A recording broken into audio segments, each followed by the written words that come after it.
Hello, I'm here. Okay. I'm just gonna start the game because I'm just like, you know, why not? Hello. Why do I look so angry all the time? I'm so sorry. Every time I go into my settings on this thing, it's like, you're gonna be angry. It's like an automatic setting. It's just, it'd be upsetting. Whatever, it's fine. Is this really where I am? Okay. I'm fine with it. Phew! That was too close. Sorry to keep you on the edge of your seat like that, Edgeworth. Oh, hi, Edgy! Edge boy. Okay, way to give me attitude, buddy. I've seen worse. Yeah? Have you? Yeah, right, Edgeworth. You're sweating bullets. Do I see sweat stains? It looks like a little sweat stain right there. I just wonder what Larry plans to stay in there. You and me both. I don't know what he's gonna say. Also, hi DJ Clark. Hi Miss. Nice to see you guys. Larry was at the lake that night. I mean, yeah, he was. He did say he was. It was prior to the stuff going off, but yeah, he was there. He said he went looking for the steel samurai balloon that flew into the lake. See? What'd I tell you? Oh, right. And he found the balloon in the air tank that night. Yep. Hey, Edgeworth. What? You say something right? Stop looking at me like that. Yeah, actually, a lot of things. You seem out of it. What's wrong? It's nothing. Boy. Boy, what do you mean it's nothing? That face is otherwise. Look at you. Uh-huh. What are you gonna do? You're gonna do a little hand to me and like give a little glance and then look away? Mr. Edgeworth, there's something I've been meaning to ask you. What's that? Why are your fingerprints on the murder weapon? That's a good question, Maya. Oh. Don't worry about it. Well, whenever he fell into the lake, I went into a daze. I couldn't understand what happened. I couldn't think straight. He's going through his gay crisis. You're so right. But in the middle of a court case? Come on, man. And then I saw the pistol lying on the floor of the boat in front of me. I picked it up without even thinking about it. That explains the face. I didn't have a reason, really, I promise. Uh-huh. I see. Right. Yeah? This might be our chance. Whoa, a chance for what? You're gonna look at me? You're gonna give a little glance and look away action? Because that's what it seems like we're gonna do. Von Karma has only ever run perfect trials. Perfect trials? Perfectly prepared witnesses, perfectly complete evidence. Uh-huh. That's the secret to his success. I know English. I know words. This is the first time he's ever had to deal with something unexpected. Yay! We pulled the carpet out from under him! He has to let someone he hasn't even talked to testify against the court. And that someone is Larry. Mm-hmm. What are you getting at? It's likely that this testimony will be full of holes, right? That's right, Nick! So 10-minute trial this time. We'll milk this one for all it's worth. Okay. It was 15 minutes. 15! Everything's on Larry. I think it's interesting and funny that we've gone full circle with Larry. We first tried to prove him innocent against a murder on one of his girlfriends. And now here we are, and Larry is testifying to save Miles. We've gone full circle with Larry, man. We've gone full circle with the cheeks, the butts. Alright, this is cool. December 27th, 10:35 a.m. District Court, courtroom number 3.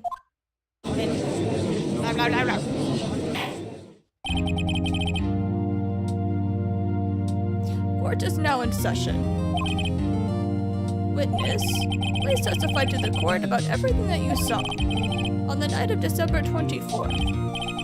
Oh, right, man. Leave it to me. Oh gosh, I forgot your voice. I knew it was supposed to be like crappy Shaggy, but I can't do it anymore. That was a one-time deal, I swear. Please, Larry, don't mess this one up. I hate to admit it, but you're our last chance. We need to depend on the butt. Glenn Carmen didn't even have time to prepare his witness. Ooh. I just hope Edgeworth is right about being our big break. Okay. Oh boy, here we go. The night of the murder. So late that night, I was out on the boat on the lake. I was looking for something and I found it. So I quietly slipped the boat back into the rental shop. And just as I was thinking I was going home, I heard this bang.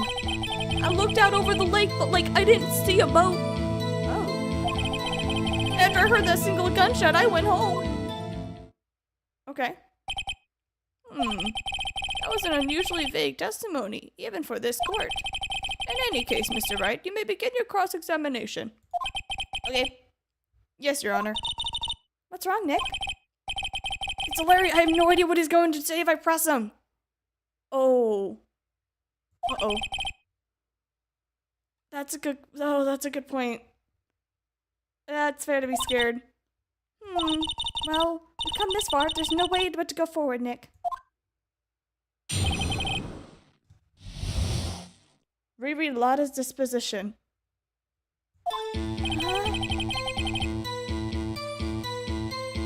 This one is really easy, so don't press anything. You don't need to press. Okay. What do I need to present, though? Okay. Let's take a gander at what evidence.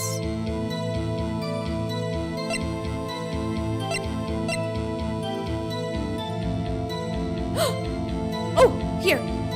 Okay. Found it. Harley's rental ship dock. I heard a bang. Okay, this. I will help support your claim. This. No, stop. What? What did I do something wrong? Uh-oh. Oh, hi, Glitch. Your Honor, what do you think about the witness's statement? Oh, no. You don't try and support. I'm not sure I follow. You don't sound very convinced. Yeah, I know I'm not convinced. Ow. I don't think that won me any points with the judge. No, it didn't. Go to the second page. Second page? What's the second page? This one? I don't think you like that. No, I got hit.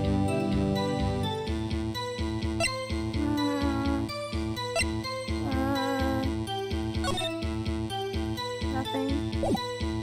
No, click the arrow. Oh. Okay. I heard two sounds of gunshots. Oh, Lotta's disposition. Oh.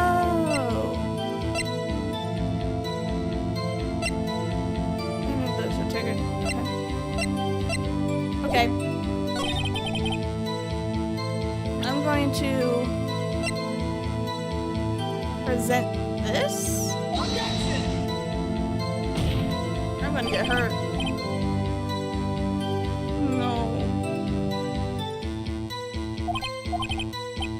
I don't see any contradictory. Oh my gosh. Oh gosh. Help. It didn't go so well. But I heard this bang. I looked over the lake, but I did not see a boat. After I heard that single gunshot, I went home. Oh, we're gonna counter that with this. Okay. I see what I did wrong. Wait a second, Larry. What is it, man? You only heard one bang? Are you sure? That's what I said. But Miss Lotta Hart testified yesterday that she heard two bangs. And the old man just now said the same thing. They both heard two gunshots that night. Huh? Why are you unlocking my lore? Because we can, Miles. Were you even listening? Were you paying attention at all to what they said? Nick, please. Huh?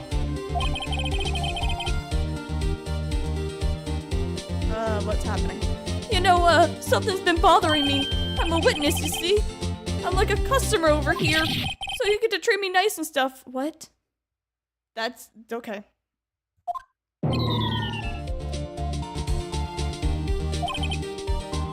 Mr. Butts.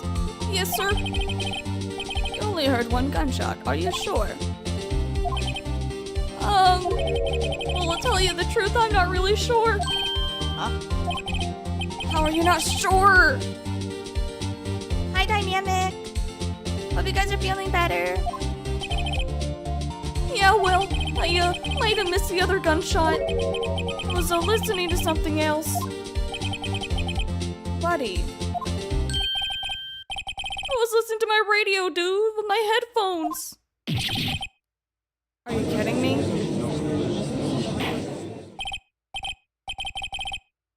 You're almost at a famous meme moment? Oh, there's a meme moment?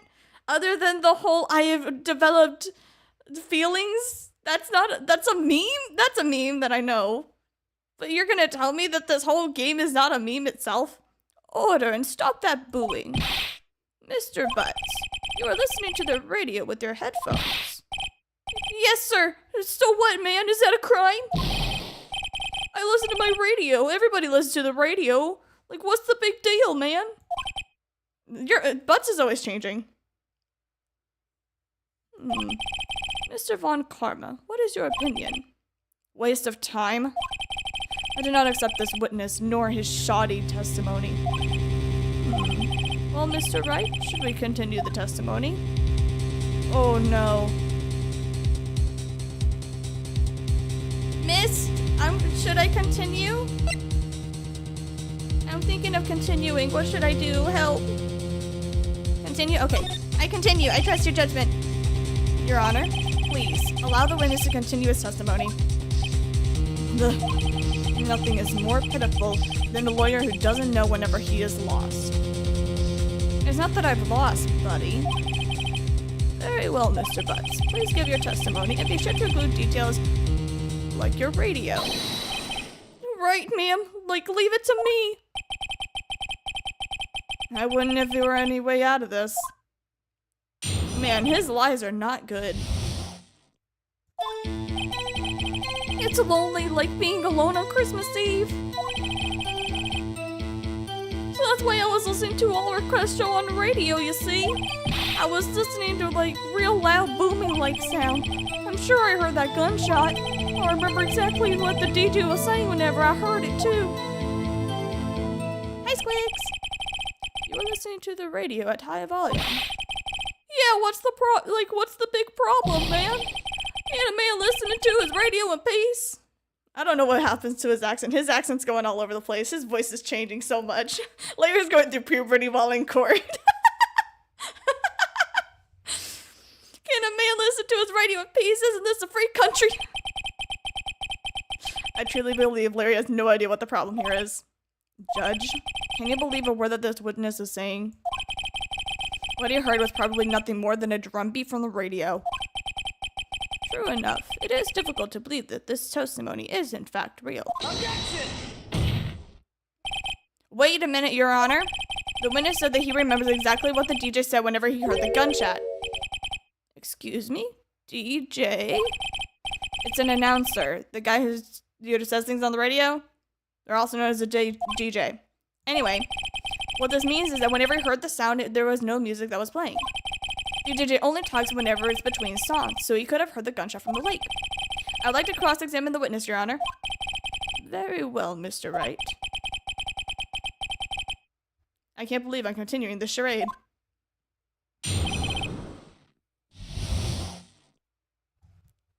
Let's make a canon event for the story. His mother is country and his father talks like Shaggy. That's why he has a southern and Shaggy accent. Yeah, his parents got divorced and he had but they also had joint custody, so he constantly went to their house all the time. I made up lore. There you go. It's lonely living alone on Clocher's Maeve. So that's why I was listening to All Request Show on the radio. I was listening to it really loud, but I'm sure I heard that gunshot. Okay. I remember exactly what the DJ was saying when I heard it. Okay, what am I gonna need here?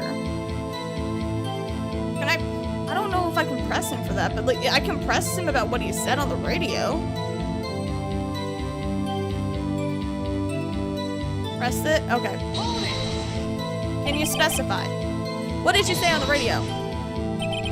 Mr. Wright? Please cease these pointless questions. What possible good could knowing what a radio DJ said to us? Indeed, Mr. Von Karma does have a point. I will allow the question only if you see some reason why you should care. We should. We should care, Your Honor, as we should. Why?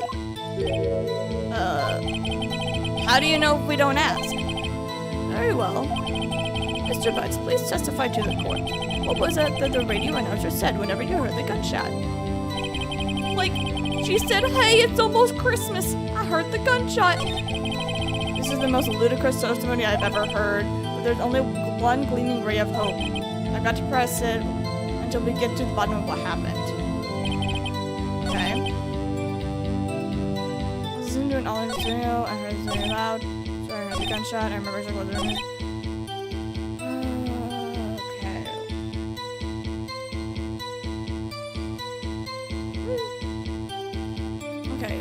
Can I keep pressing until I can find something to counter with? Victim's body. Hear it. Okay. I'm gonna present the lake photo. Okay. Photo of the lake. Photo of the lake. Present. I think this is the wrong photo. Yep, this is the wrong photo. Fuck, I'm gonna die. I'm gonna die. Okay, it was the wrong photo. Okay, present. Overhead Gourd Lake. The close-up one? Lake photo? Oh, lake photo! I see. Lear, are you absolutely sure that what you're saying is correct? Huh? What's with the face, man? You look scary, dude. Like, if you're trying to scare me, you better know I don't scare that easy. Buddy, your father's Shaggy. Is something the matter, Mr. Wright? Your Honor, did you hear what the witness just said? The DJ said, hey, it's almost Christmas whenever he heard the gunshot. Indeed, and your point is... It's almost Christmas means that it wasn't Christmas. Do you realize what this means? When you heard the gunshot, it was still Christmas Eve. That would seem to be the case, yes. But you should have heard the gunshot after midnight. This photograph is irrefutable proof of this fact. Let's see that the time was taken of the gun triggered on Miss Hart's camera.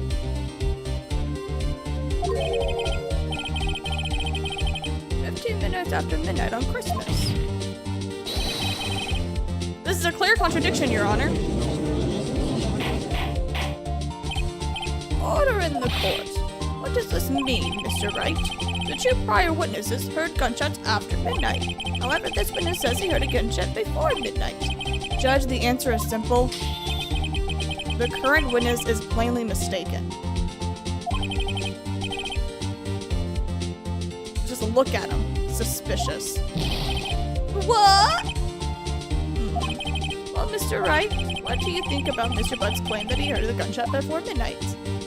He's right. Because he did, because there was technically a loud bang that was shown on an empty lake. So he's right, technically. I'm gonna say he's right. Larry's not mistaken. Hear the gunshot before midnight. Intriguing. I'm assuming you have evidence for this wild claim. Show me evidence that there was a gunshot before midnight. Yeah. Take that! Take that, bitch. Look at this photograph. It was taken by our witness yesterday, Miss Lotta Hart, with her automatic camera. The timestamp on the photo reads December 24th, 11:50 p.m. Oh, but there's nothing on the lake in this picture. Your Honor, the real issue here is not why nothing is shown in this photograph. It is why this photograph exists at all. What do you mean? Your Honor, this photograph was taken by an automatic camera. That camera was set to go off in response to loud noises. Ah. Correct. There was a loud noise on the lake at exactly 9:50 p.m. That was on Christmas Eve. Not Christmas Day, Christmas Eve. That is why this photograph was taken. In other words, when Larry heard that gunshot, it was most definitely still Christmas Eve. Indeed, it would seem that that is the case. Then where does that leave us?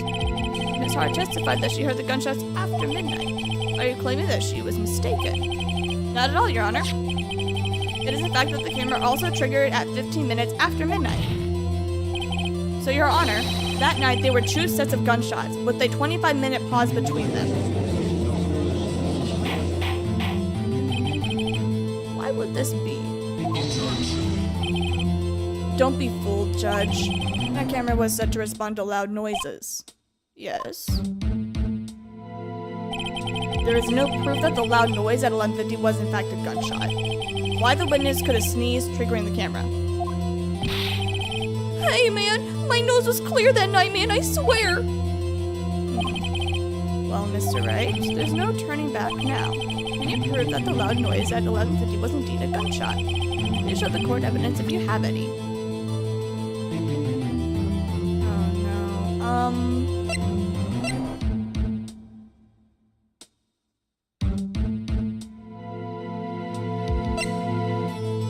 body, barrel. Fired 3 times.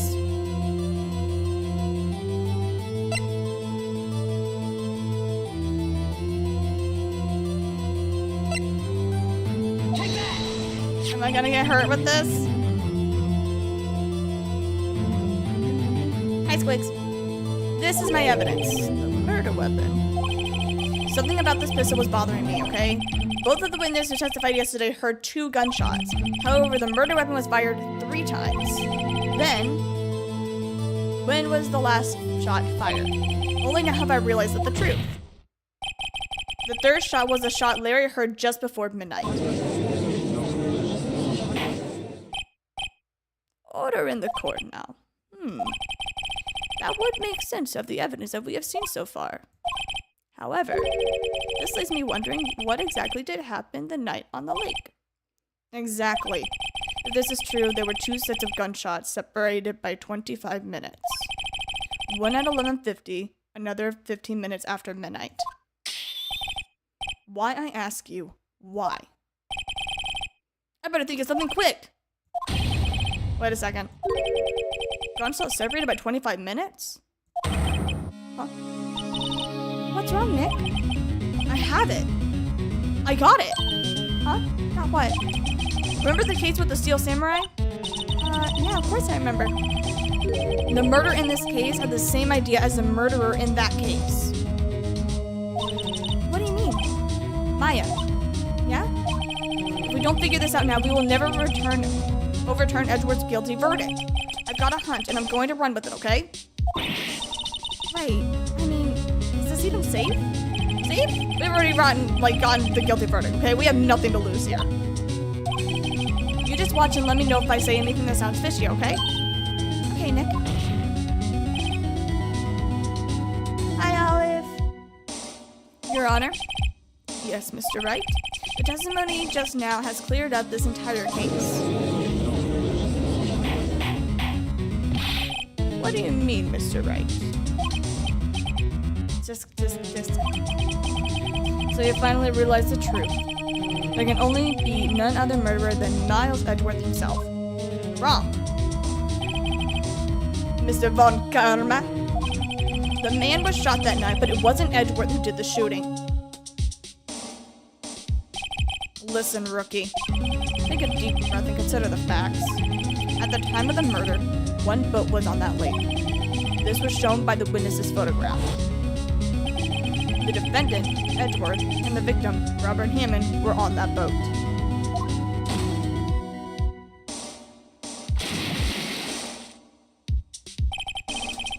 there was a gunshot fired on that boat and Robert Hammond fell into the lake. The distance of the shooting was 1 meter. It could not have been suicide. Well, the guilty party has to be the other man on that boat. I admit it is hard to imagine any other possibility. Yes, but this also assumes that the victim was shot at exactly 15 minutes after midnight. What do you mean by that, Mr. Wright? We have photographic evidence at the time of the shooting. Oh. Sorry. Continue, Judge. Thank you. The timestamp on the photo says 00:15. But Larry heard a gunshot 25 minutes before that. Robert Hammond was killed then, 25 minutes before the shot on the lake. That's the only way that Edgeworth could be innocent. Mr. Wright. Oh, Mr. Wright, are you quite mad? Explain who the 2 men who are in the photo are.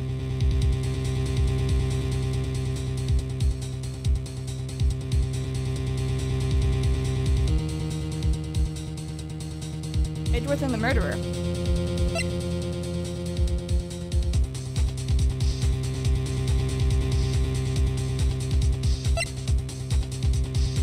Unless...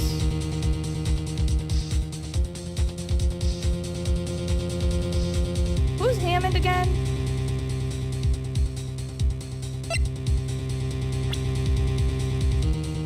Who's Hammond? Who's Hammond? Who's the people?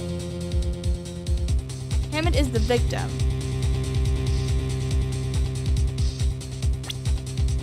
Okay. I clearly don't remember even who my person is. Robert Hammond, okay. Hammond is the victim.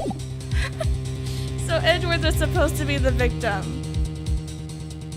I'm gonna say it was Edgeworth and the murderer. I'm hoping that I'm right. Am I right? Please tell me I'm right. Miss Tell, am I right? Is it Edgeworth and the murderer? Because technically Edgeworth was supposed to be the victim. You are right, okay. Throwing my hand on the table. Of course it was Edgeworth and the murderer. After the murderer killed Robert Hammond at 11:50, he assumed the geese of Mr. Hammond and met Edgeworth. Oh. Okay. What? Are you serious? Yes. Edgeworth won't tell us why he went to the lake that night. However, I have a hunch. That night, Robert Hammond called Edgeworth to the lake. Now, Edgeworth didn't know Robert Hammond's face that well. That's why he didn't suspect anything whenever the murderer took Robert Hammond's place.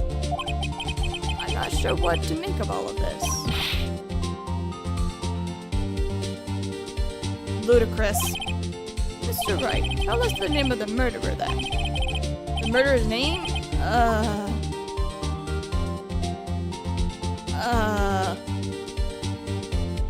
I don't know. Why would it be Lotta? Actually, I'll be honest. I do not know the murderer's name. You don't know. Again, you waste my time. I don't know because he never told us. The murderer is the caretaker of the boat shop, that old man. At 11:50, he was the one who killed Robert Hammond. The caretaker of the boat shop. Where did he do this? There weren't any boats on the lake then. Why would he have to go all the way out to the lake just to shoot someone? May I suggest that the real scene of this crime was not on a boat? What? Well then, where did the murder take place? To the judge where the murder really took place. Oh no. Okay. In the shop? Here, of course, the boat shop where he lives. That way he can meet with the victim without anyone seeing. Do you have proof that the boat shop was the scene of the crime? Recall Larry's testimony with me if you will.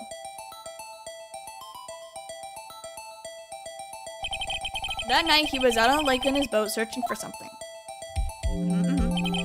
He He finds it and returns to the boat. Just then he starts to head home, and then he hears a gunshot. He heard a gunshot, Your Honor, even though he was wearing headphones at the time. In other words, the gunshot was very, very close by. And where would that be if he had just returned to boat? The boat shop, you see. Mr. Wright, what happened that night on Gorda Lake? Please tell the court from the beginning. Yes, sir. Nick, are you sure about this? Not really, but I'm gonna be flying by the seat of my pants. I take it slow. I just might be able to figure this out. Okay. That night, the caretaker of the boat shop called Robert Hammond to his shop.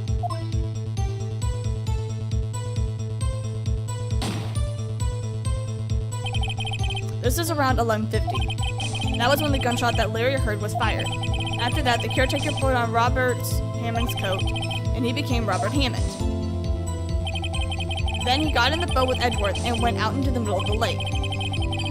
Who fired the pistol on the boat, Mr. Wright? The boat shop caretaker. Of course, it was the murderer who shot the pistol. He shot twice. Both missed Edgeworth on purpose. Wait a minute. Yes, sir? Why would he shoot twice if he didn't mean to hit anyone? Details. Know this, Mr. Wright. The moment you run out of explanations is the moment that you lose. Tell us why the murderer had to fire twice.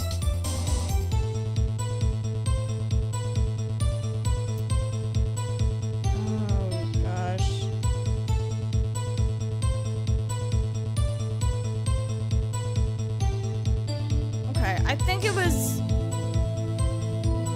to create a witness. I believe it was shot twice to create a witness, Your Honor. Create a witness. The murderer lifts his pistol and fires one shot. That ensures that anyone who heard the shot would look at the lake. Indeed, Miss Hart did exactly that after hearing the first gunshot. Next, the murderer waits a little bit and then he fires again. Then, the murderer jumps from the boat himself, leaving the pistol and the boat behind him. I see. There's someone looking from the edge of the lake. It would appear that one of the men on the boat had shot the other. The murderer didn't know about the automatic camera, of course.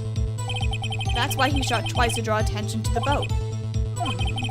Once you realize that, everything else falls into place. The boat shop caretaker swam back to his shop, then he put on Mr. Hammond's wet coat back into the body, and threw the body into the lake. This is what happened, Your Honor. These are the events that transpired that night on Gourd Lake. They make sense to me. Bailiff. Bring out the witness from before. The boat shop caretaker. Quickly.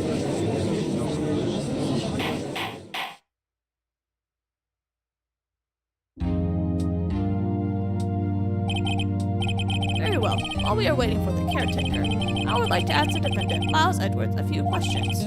Mr. Edgeworth, please take the stand. Oh, we get to ask him questions? Welcome to the stand, my dude. Mr. Edgeworth, you heard what the defendants has said, correct? Yes, I have. Well, why did you go to the lake that night?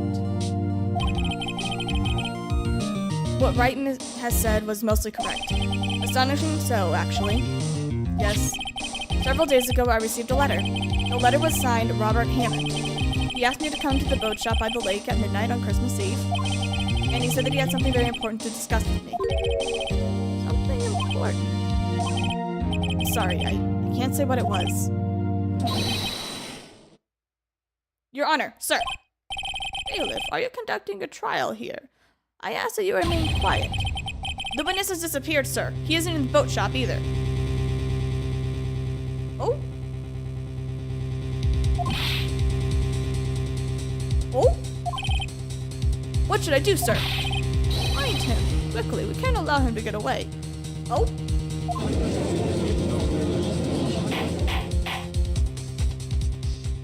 Oh, are we going on break? Oh, no, we're not. Mr. Von Karma, your witness has disappeared. Uh-oh. Are you gay? Start sweating bullets. For once, you actually get to see like a sweating sprite of Miles, and he's like, yes, I am, Your Honor. His poor parrot. His poor parrot.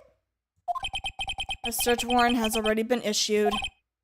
It goes without saying that I cannot declare a verdict under these circumstances.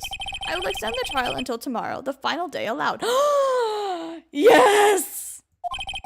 I request that the police department utilize all its forces to find that witness. Am I understood? One more thing. Just who is that Beauchamp caretaker? I think his identity has become very important to this trial. I want him and I want to know who he is. Very well. Court is adjourned. Yay!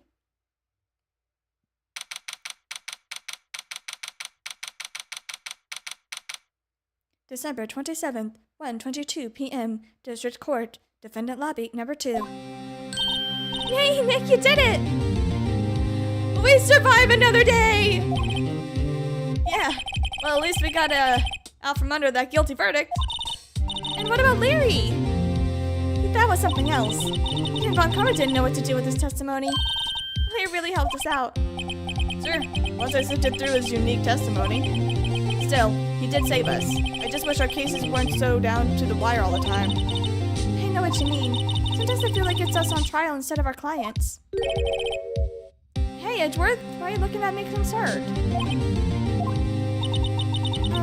Mr. Edgeworth? Did you say something? Don't look so pained. I mean, it looks like you're probably going to get off the hook. You could probably try to smile just a little bit. Okay? Relax. Music's gone. Oh, we're gonna get intense, aren't we? Sorry, but I feel like it's not over for me yet. What do you mean, man? Right. There's something that's been troubling me for a long time now. And I don't know whether or not to tell you. I'm in love with you. Edgeworth? No, there's so little time left. I want to tell you, and to get this off my chest, but I'm in love with you so much. I can't make up my mind. These feelings between staying in the closet or opening up my feelings. What is this about, Edgeworth? That I'm gay for you. I swear. This is so Skittles coded. It's a nightmare that I've had. The nightmare where I'm not with you and we don't live together. The moment of crime that I committed. What? The crime that you committed? What do you mean? A memory of a murder. Oh.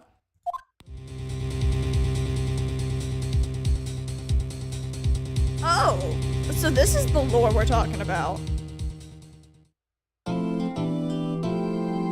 Sure. Told you the trauma gets worse. Don't tell me he accidentally killed his father. Don't tell me he somehow accidentally killed his father. I'm gonna be upset.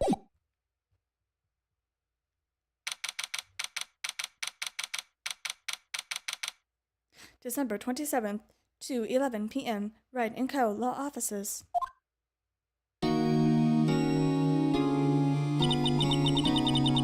What was Mr. Edgeworth talking about? A memory of a crime that I committed. A memory of murder. I don't know. Do you really think Mr. Edgeworth killed? I don't believe it. Not edgy. Some painful memory has been troubling him recently, I swear. But he never takes somebody's life. Never. Nick. Yo, how's everyone doing? What'd you think of my performance today? I had them swooning in their aisles, like, huh, Maya? Swooning? Me? Oh, yeah, I do remember feeling faint. Right on, man, like, tell me the truth. It was a love at first sight, right? Oh, are you confessing to her? I don't think she's interested in you, but though. Right, Nick? Huh? Me? Well, maybe my heart skipped a beat or two. Like, I think you can do better than that, man. Come on, I saved Edgeworth. Good old Edgy. You guys should be like bowing before me. Yeah, like bow before your hero. In a minute. We need to do a Charles expert. Little Charlie update. Mia's favorite plant, its name is Charlie. Maya's gotten the knack of watering it lately. Charlie's been parking up these days. Yay! Good old Charlie.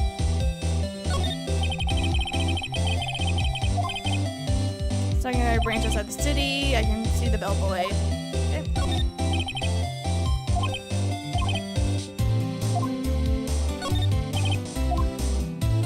Okay, anything?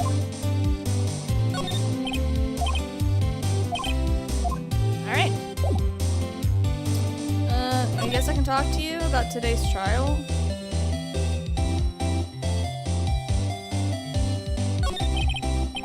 Larry, you really helped out the trial today. You did. If you weren't there, Larry, I'm sure Mr. Edgeworth would have been found guilty for sure. Ha ha ha ha ha ha. But like, seriously, Nick, that boat shop's caretaker guy is pretty suspicious. That Edgy ain't off the hook yet. I just feel the mood, Larry. I'm just the guy sitting in the audience, you know. But from where I was sitting, Edgy seemed pretty edgy. I mean, can you really know that he's telling the truth? There's no way you're doubting your own buddy. Nick? I don't know, but what I do know is this. I'm going to believe in you two until the end. Us two? Edgeworth and who else? You mean me, right? No, he means me, right, Nick? Yeah, you, Larry. Not me? Why you, Larry? Huh? I'm actually, yeah, why? Enough with the silent treatment. Okay, yeah, that makes sense. Nick, why do you trust Mr. Edgeworth so much? I mean, he's changed recently, true, but when we first met him, he was kind of a jerk, don't you think? You didn't know him back then. Back whenever he wanted to become a defense attorney. Wait. Was that when you two were classmates? Yep, in grade school. Flashback? They saved me. Miles and Larry. They saved me and I'll never forget it. That's why I became a defense attorney, you know? What? Hey, Larry. What's he talking about? Sorry. I kind of forgot. Are you kidding me? Okay, Nick, out with it. I'm gonna hear this story today, and that's final. I am gonna sit here alongside her. Okay. Look, it's kind of a long story, so just hang in there, right? It was the very end of third grade. I was on a trial, okay? A class trial. Class trial? Yeah, you know, a trial that I had in my classroom. Class trial.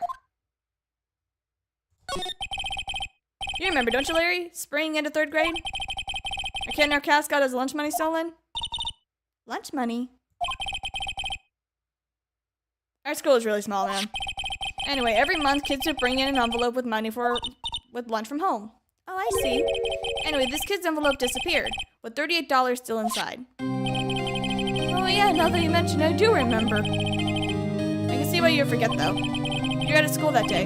Anyway, the envelope had been stolen during PE class. I was coming down with a cold, so I skipped PE that day. I was the only one who not in class.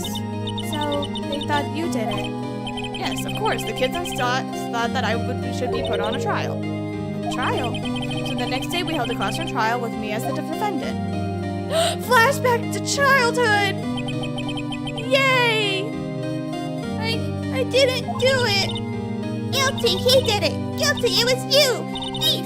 Give the money back! You're such a meanie! No one needs to play with him! Just admit you did it! You can't hide the truth! We're not gonna play with you anymore! And you're no boring loser! You shouldn't be allowed in the relay race! Give back my 50 cents I loaned you! Hey, did you...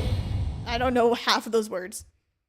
Now, Phoenix, you know you shouldn't steal people's money. That's not right.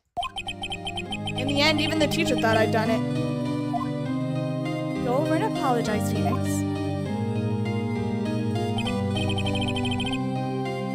I didn't know what was happening.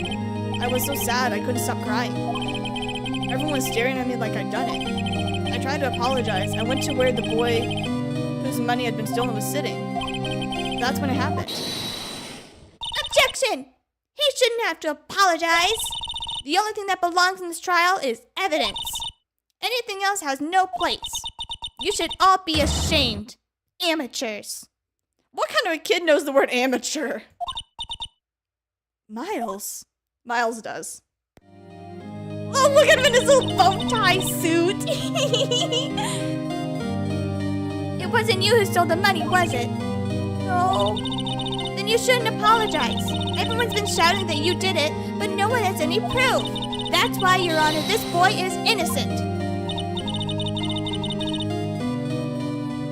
But Miles, it was your money that was stolen. Yeah, he did it. He's the one. We don't need proof. Make him say that he's sorry. Why don't you all just shut up? Oh, dang, kid.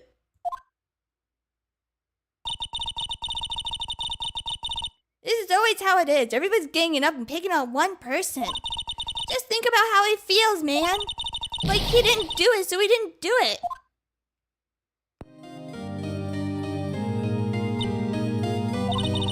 Very well. I'll replace the money myself. This class trial is over. What? This wasn't even a trial! This is just everyone's gonna yell and berate a child, and then, like, other kids got involved, and they're like, dude, this is so stupid. Like, provide evidence. And there's the teacher's like, alright, fine. Trial's over. Like, what? What kind of a, this is not a school class trial. This is bullshit. This is bullying. That's how it happened. After that, the three of us were the best of friends. Is this girl really gonna cry? Wow, I had no idea. Like, yeah, man, I had no idea either. I mean, I totally forgot. Hey, at least there's no deaths at the end. True. This happened to the game's creator, except nobody came to save him. Are you kidding?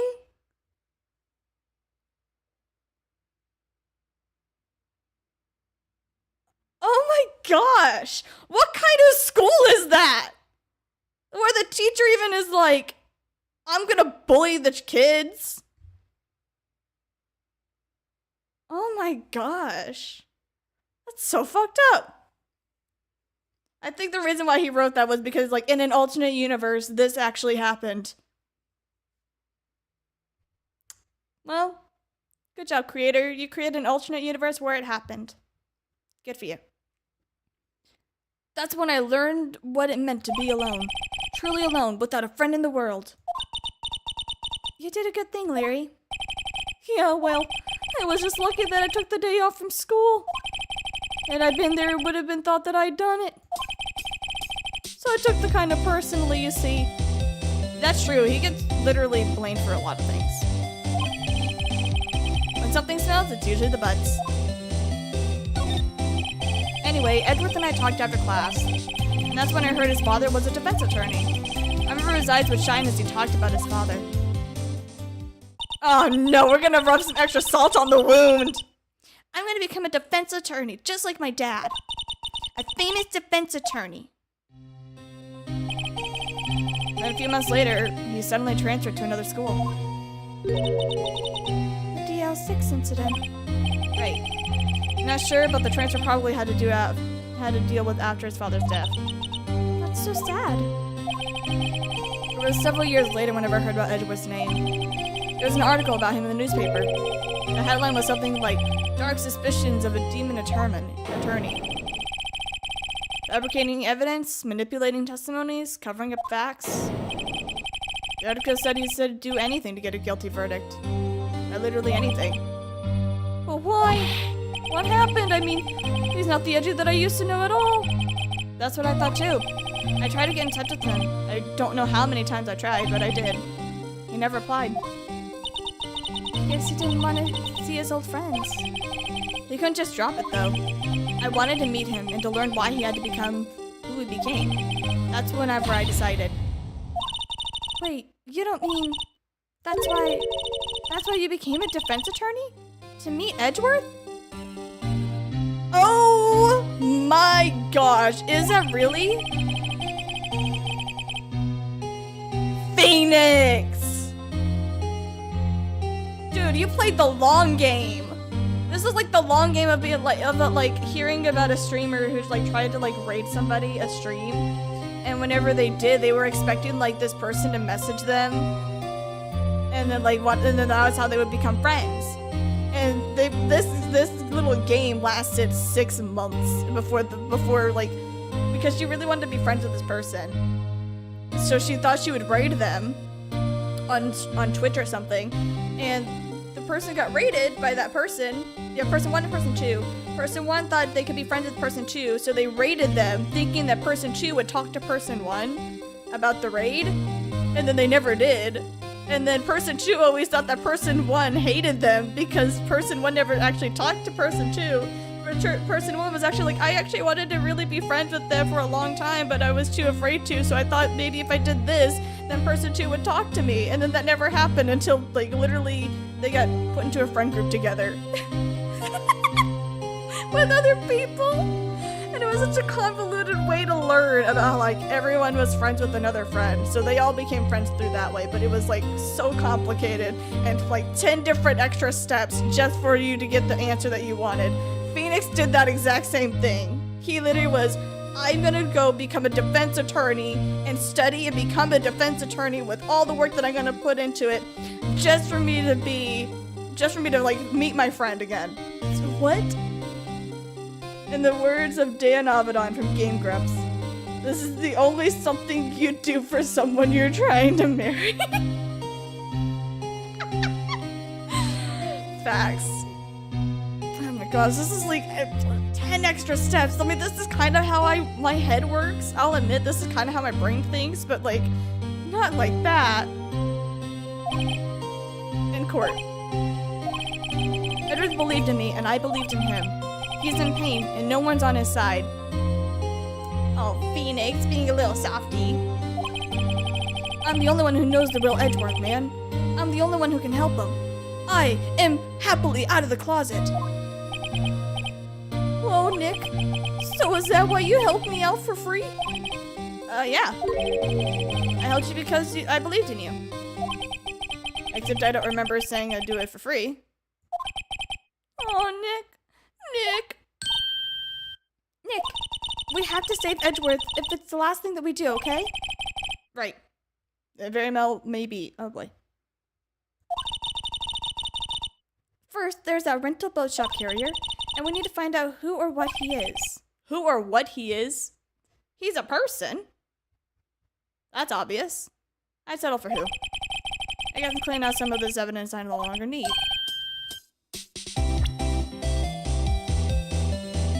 I got rid of the evidence! Okay, let's go.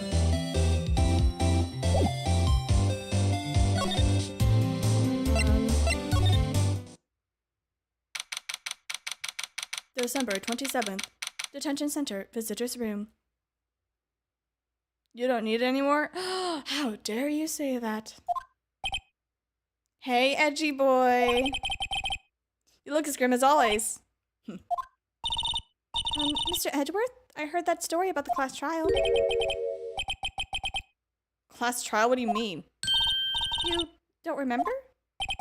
No, I don't. Your lunch money was stolen, wasn't it? In 3rd grade? Lunch money? Oh, right. Yeah, I seem to remember something like that. Nick, I think you're the only one who really remembers this. Well, it probably only mattered to me anyway. Mr. Edgeworth, didn't you know? That trial was the reason Nick became a defense attorney.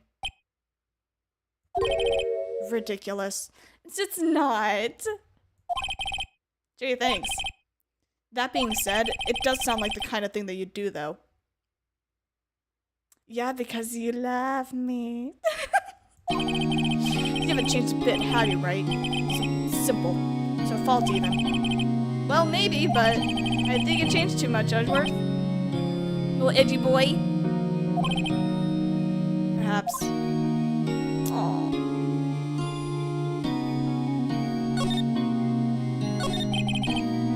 Hey, Edgeworth, why did you become a prosecutor anyway? You used to look up to your dad. You said you wanted to be a defense attorney, right? I couldn't let myself deny reality like you. What do you mean? My father was taken from me, and you want me to defend criminals? I'm sorry, right, but I'm not that person. One suspect was apprehended in your father's murder, right?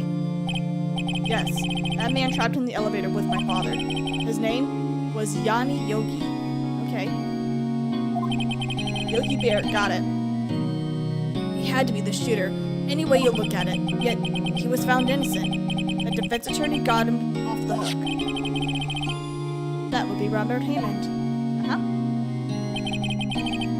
On that day, 15 years ago,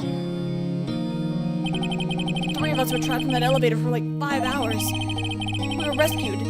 We had all suffered oxygen deprivation. I lost all memory of the murder. Lost your memory? Even now, I can't recall what happened in that elevator. That was a crux of Yogi's attorney's argument in court. He claimed that Yanni Yogi had not been sound in mind due to the oxygen deprivation. Yogi was released due to a lack of evidence. He was declared innocent. That's when I changed my mind. I started to hate defense attorneys. Am I getting the switch too? No. Hi, party. What's your relationship with Blonde Karma? He's my teacher, and a man who deserves respect. But not in this instance right now. We're going up against him. I learned everything that I know in courtroom techniques from him. So he's like my sister was to you, Nick. He was a perfectionist in all the things. Court, in his personal life, he was obsessed with doing everything perfectly. Perfectly, huh? In all the cases he was taken on, none were left unsolved. And not one suspect was declared innocent. Ever. I know. It's possible some of the suspects were indeed innocent. However, it is impossible for us to inaccurately determine that in this every case. All Don Karma does in his job is to find the suspect guilty. Very perfectly.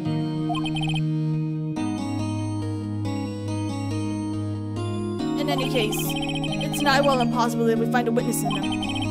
Should a weakness appear, he would do everything in his power to make it go away. Edgeworth? If what you're saying is true, you're headed for a guilty sentence tomorrow. He's right. There's no time to praise the enemy. Strange situation in which I found myself. I'll admit it. No fucking kidding.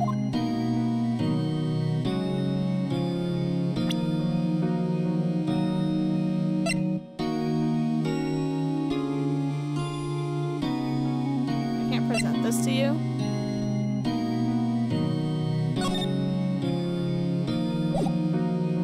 Can I not present things to you?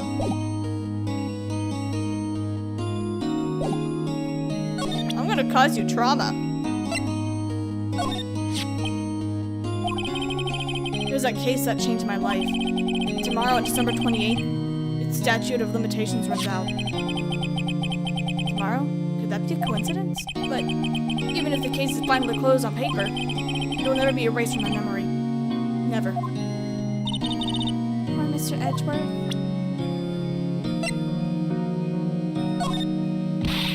Nick, no! That's a photo of his father. Don't show him that. You're right. No, I'm going to. Maybe it'll trigger a memory. Now probably isn't a good time to dredge out those memories. I think we should. What is it? Nothing. Huh? Well, I wanted to. Present the bird. Sorry. I'm not sure I can help you with that. You want to have an anxiety attack? I think it will help bring up memories. What are you showing me a picture of this for? No reason. You know, I was impressed by your deduction in the trial today. Granted, you were at the end of your trope, but still. Nick, you noticed. Gosh, golly, I sure hope you would notice.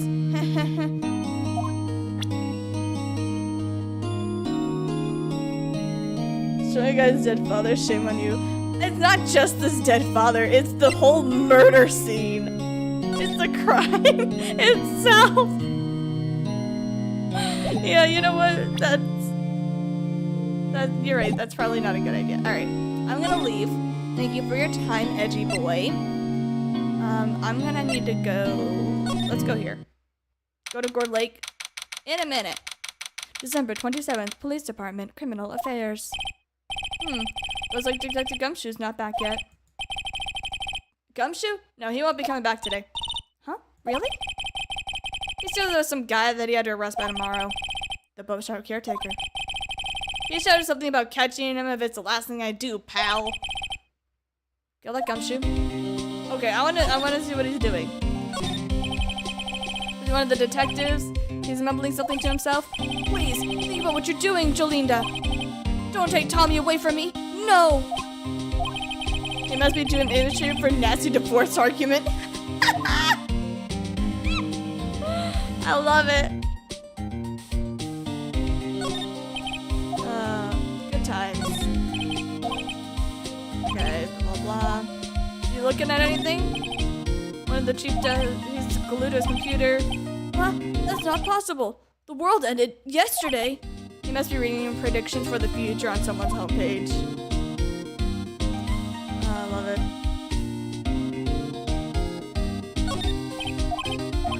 Alright. Badger.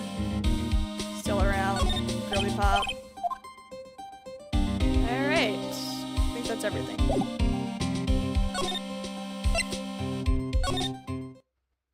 Back to the lake. December 27th, Ward Lake Park entrance. Hey, pal, long time no see. Has it really been that long? Oh, Detective Gumshoe. Plus one today, eh? I got so worked up I snapped my tie in half. Oh no. I'm sorry. No problem, pal. Thanks to you, I know exactly who really did it. You mean the bow shop caretaker? Look, I'll make you a promise, you see? I have a scoundrel in my custody by trial time tomorrow. Come what may, sir. It's my duty to you as a police officer, you see? Now I'm off to go catch me a criminal. Okay. Detective Gumshoe sure is active today. Oh, and one more thing. No one can go into the woods today, okay? The woods? Where Lotto was camping? The woods are off limits to camping, and apparently the park ranger found out. He got pretty mad, you hear? No one can say for a while. I guess Lotta's been in a lot of trouble. Making fun of people's usernames. Anyway, I'll be seeing you tomorrow at the trial, you see? Okay.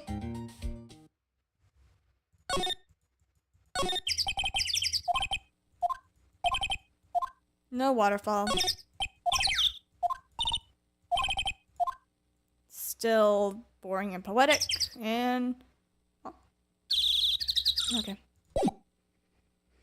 Let's make our way inside. December 27th, Gourd Lake, Public Beach. Huh? The steel eyesore's missing. Eyesore? Look, it looks like the hot dog stand's closed too. I guess Larry's too busy worrying about Mr. Edgeworth to show up for work. It's dead quiet, which is kind of disturbing.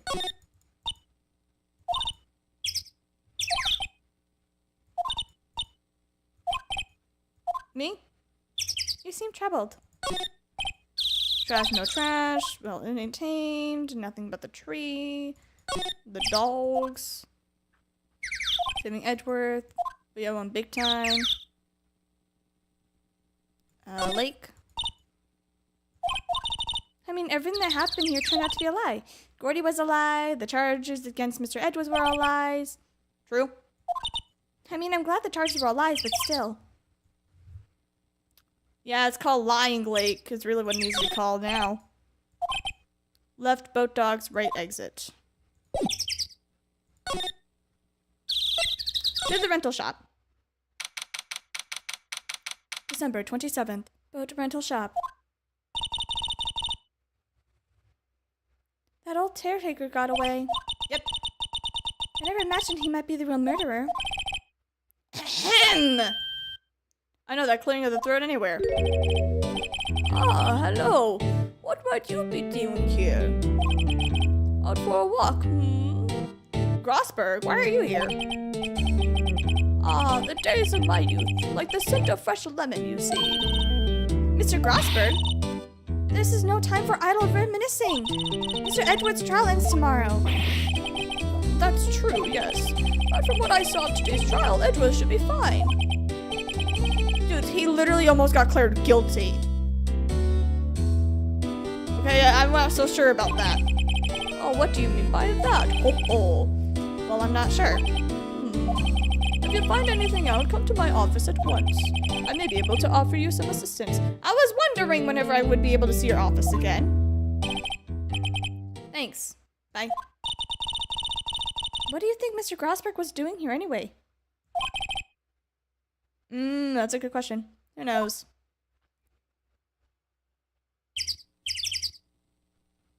Top 10 unsolved Ace Attorney mysteries. Number 1. Why was Grossberg at the boathouse? Do they never explain why he was at the boathouse? Are you serious?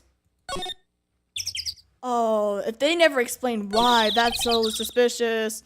There's a forest here beyond these bushes. Nick, the forest, there's something in there. Right, there's a few policemen in there. They must be looking for that caretaker. Good luck. No, they never explained why. Why? What? That's bizarre. That's suspicious. There's some boats floating at the dock. The murder took place in the boat. Apparently the police took away the actual boat. Blah, blah, blah. We've already read this part. Anything about this? Leon is around. Caretaker must have run for the hills. Yep, looks like it. He didn't seem like a bad person. Yeah, just a little bit off his rocker. Can I use... No, I can't. Okay. Inside the shack. Polly's still here. December 27th. Caretaker shack. Nobody's home. Hello! Hello! Ah! Hey, it's Polly! I wonder where your owner has gone, Polly. Hello! Hello! Ah! I can't believe he'd run off and leave his poor parrot to fend for herself. Hello! Hello! Ah!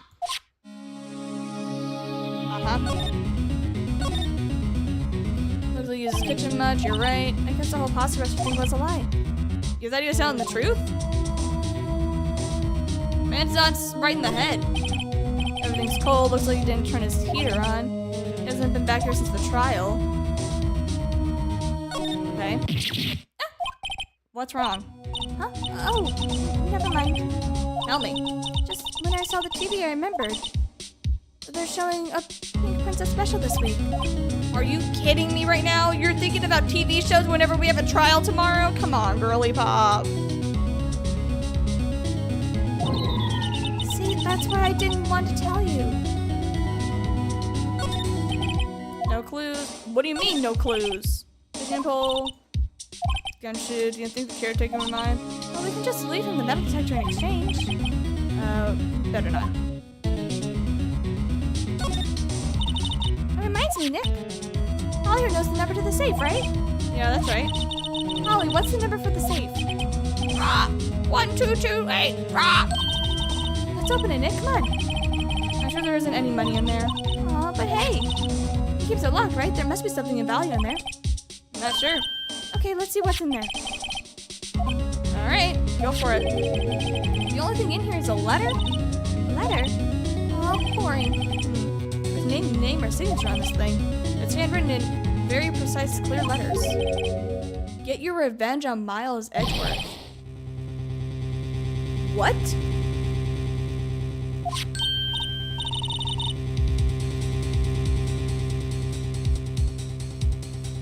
Nick, why would Mr. Edgeworth's name be on here?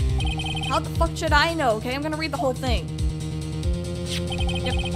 Get your revenge on Miles Edgeworth. It also says this is your last chance. Now is the time to get revenge on the two men who ruined your life. The rest of the letter goes to describe the murder plot in detail. How to kill Robert Hammond and frame Edgeworth. Hauling Edgeworth out to the lake, getting onto the boat, firing twice. This is exactly what I figured out today in court. It's all here in perfect detail. Something's wrong. What do you think it means, Nick? I don't know. But it looks like these instructions are for that caretaker. When he killed Robert Hammond and called out Edgeworth, he was following instructions. But who could have written that letter? And what does it mean? Get revenge on Miles Edgeworth. Look, I don't know, okay? Why do I feel like it's... what's his name? Not Miles, but his predecessor. What was his name? Von Karma. Why do I feel like it's Von Karma? For some reason, in some way, I think it might be him. Like, I don't know, right? But one thing's for certain, and this letter is an amazing clue. Letter from the safe added to the court record.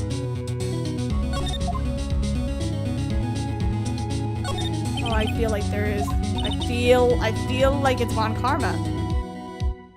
I wonder why the caretaker didn't take the letter with him. He left in a hurry, right? I don't think he even came back here after the trial. I feel like Von Karma did something. Present the letter to Edgeworth. Okay. Say, Nick, don't people usually put pictures of fish up on the wall to post about them? Yeah, I guess so. A picture of the fish that they caught, right? Right, but don't all the fish on the wall look really puny to you? You know what they say. You should have seen the one that got away. It's the one that got away from us was the caretaker. And we did see him. Why are we having two different conversations? Because we are. I'm currently having hiccups. Maybe I should take care of Polly, Nick? You probably shouldn't just kidnap her. The police already know about her anyway. I'm sure they'll do something. Oh, okay. Sorry, Polly. He says I can't take you. Right now, the bird's gonna hate me. Ah! Hey, Phoenix! Hey, Phoenix! Ah! Alright, there we go. Alrighty, let's just get out of here since the boat hates me now. Or the bird.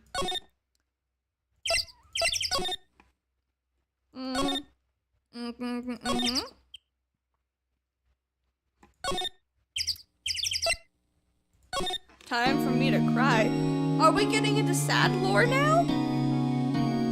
Hey, buddy boy, I got something for you.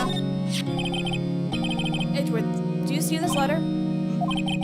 This came out of the safe at the shack where the boat caretaker lives. Oh my gosh, that is such a bunch of words.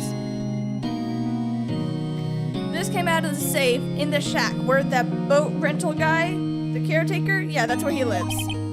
I see. Revenge on me? Who is that old guy anyway? I don't know the old guy. Could he be an innocent defendant, like he declared guilty or something? Nice, right. But I don't remember that old man, okay? Not at all. So he was following his letter then? He was a hitman? Which means that there was someone else behind it. Now is the time to get revenge on the two men who ruined your life. Two men, meaning myself and Robert Hammond. He's Yogi! I was right! He is the guy! It also says this is your last... Oh, it also says this is your last chance. Last chance? Wait, maybe he's talking about the statute of limitations on the DL6 incident. Wait, that old man. What is it? Do you know who he is? Yogi. Could he be Yogi? Yogi? Suspect in the DL6 incident. The one who had been found innocent. Can I present this now?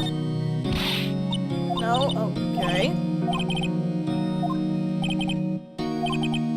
Nothing? I'm not allowed to show you this. Here. It was the case that changed my life.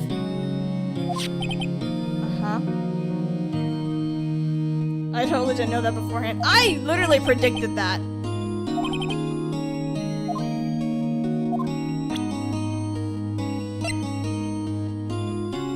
Time of death.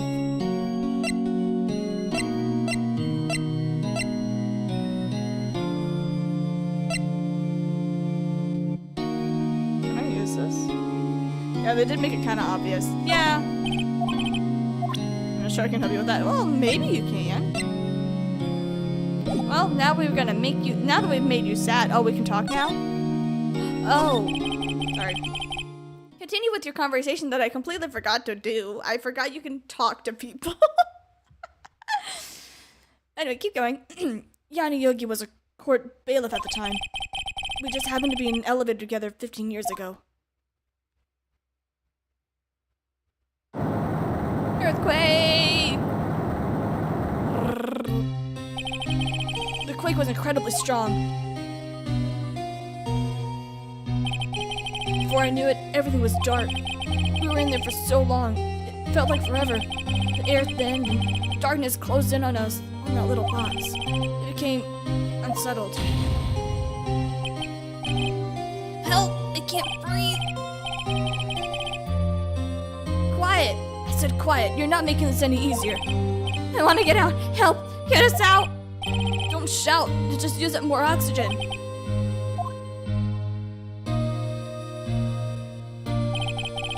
That's all I remember. Whenever I came to, I was in a hospital bed, staring up at the ceiling.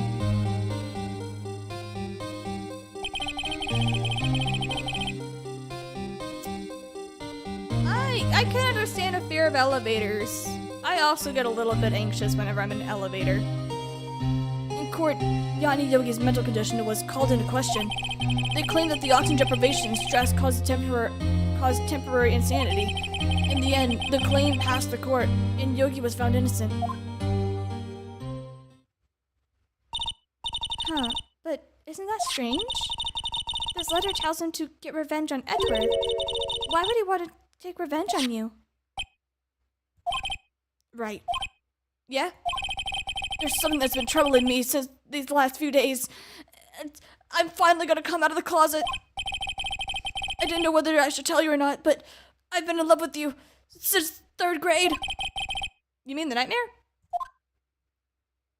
Oh, never mind, it's about the nightmare. It's a nightmare that I've had. The nightmare of not being with you.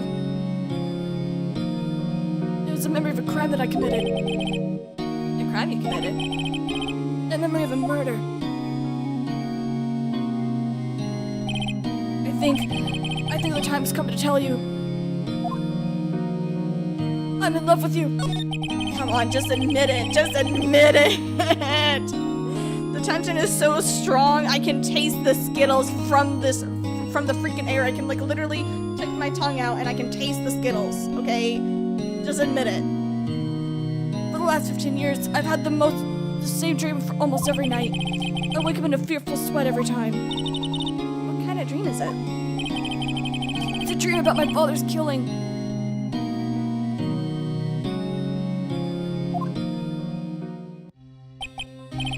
Help! I can't breathe! Quiet, I said quiet. You're not making this any easier. I want to get out. Help, get us out! Don't shout, you'll just make up more oxygen. I can't breathe. You're using up my air. What? Stop breathing my air. I'll stop you. What? What are you? Stop breathing my air. What? No, Father. He's attacking Father. Then I see the pistol lying by my feet. I don't know if it was evidence from that day in court or the bailiffs. In a daze, I picked up the pistol. Get away! Get away from my father!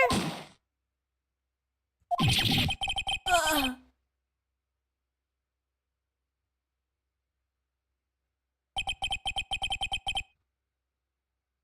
"5 hours in elevator challenge. Gone wrong. Someone died. Not clickbait." And that scream. I wake up. It's a bone-chilling scream. The scream that was rung in my ears for the past 15 years. But that's just a dream, right? Right? Are you saying he accidentally killed his father?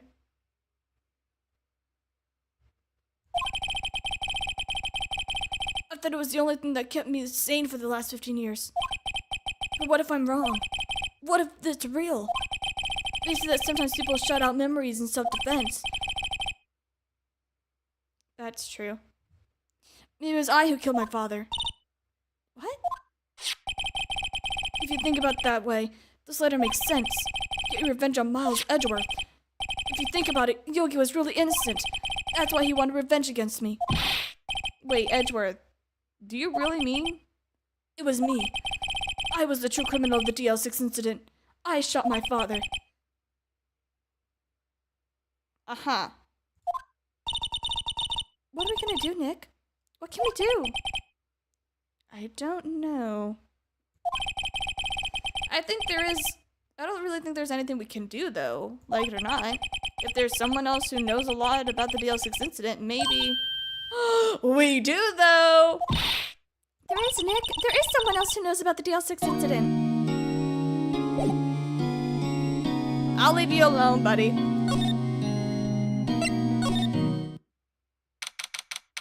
December 27th, Grossberg Law Offices. Mr. Grossberg! Ah, hello there. What's wrong? You look troubled, good friend. No kidding. I can't believe you're not. My.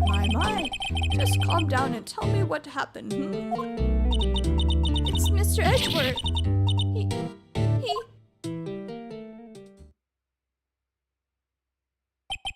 I see.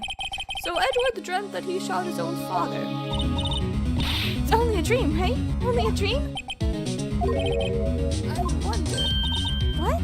If that's the case, then why don't you two look so troubled? Well... Consider it this. Yogi White certainly holds a deep grudge against Miles. So deep that he'd want to frame him for murder. This leads me to surmise that Mr. Edgeworth's dream was not a dream.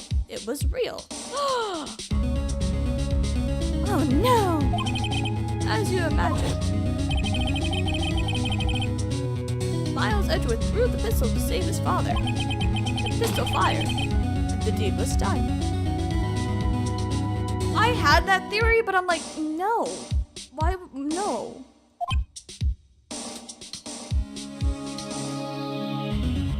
I don't know. No! I don't believe it. Yuki was suspected of murder, and his career as a bailiff was irrevocably wrecked. Thus, he sought revenge on Miles Edgeworth. This was his last chance, of course, with the statute of limitations so close.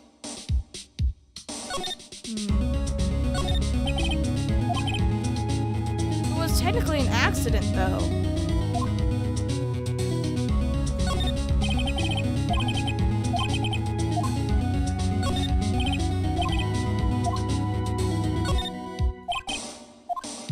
Alright, anything else? Alright, I've done all my looking around. We shall continue our talk. That's not the right button. Gregory Edgeworth. Learning about Edgeworth's father. He was a defense attorney without peer. He sounds trite, but it is true. Oh, well, he may seem to have one peer now that I think about it. Your mentor, Mia Fey. My sister? Gregory Edgeworth was very disapproving of Mr. Von Karma's techniques. That's not a surprise. Von Karma is an extreme man.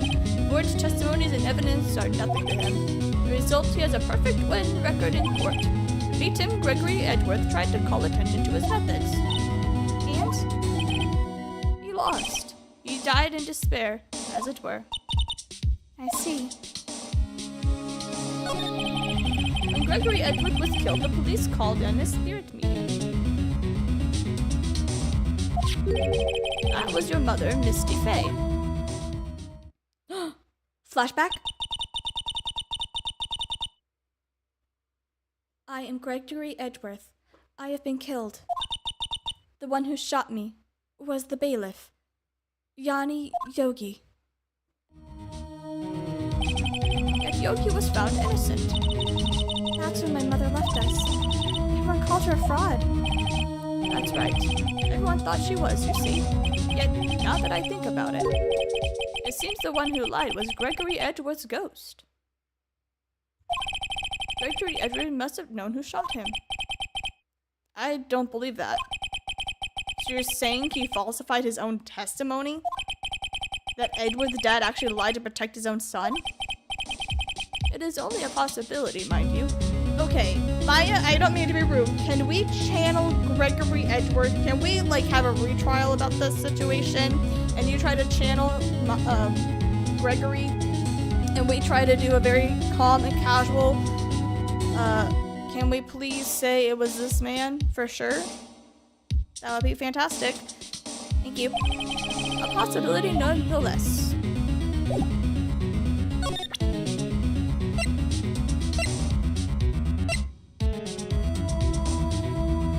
No, they had to make the dead dad the one good one. Oh, is this a letter? It does seem that Yogi was following this letter. And then he killed Hammond. But why kill Robert Hammond? Hammond was a skilled defense attorney. But he defended clients not for their sake, but for his own. Huh? His own sake? He never trusted his clients, that one. The only thing he trusted was his own availability. That was his own ability. But he got his client found innocent, so why should it matter? Actually, my dear, it's quite different. He won that innocent verdict for no one but himself. Yogi was a free man, but socially, he was ruined. Huh?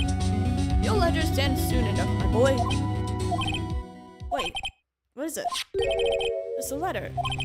I've seen this handwriting somewhere before, a long time ago.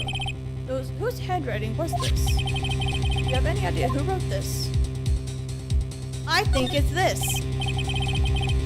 Could it be Manfred von Karma? Von Karma. Why would he have something to do with this? Well, actually, I'm not really sure why. Von Karma. Wait, you are right, my boy. Oh, the lore. You were onto something? I was right. This is in fact Von Karma's handwriting, I'm sure of it. Yeah, because he was cared about being perfect all the time. He has like massive OCD.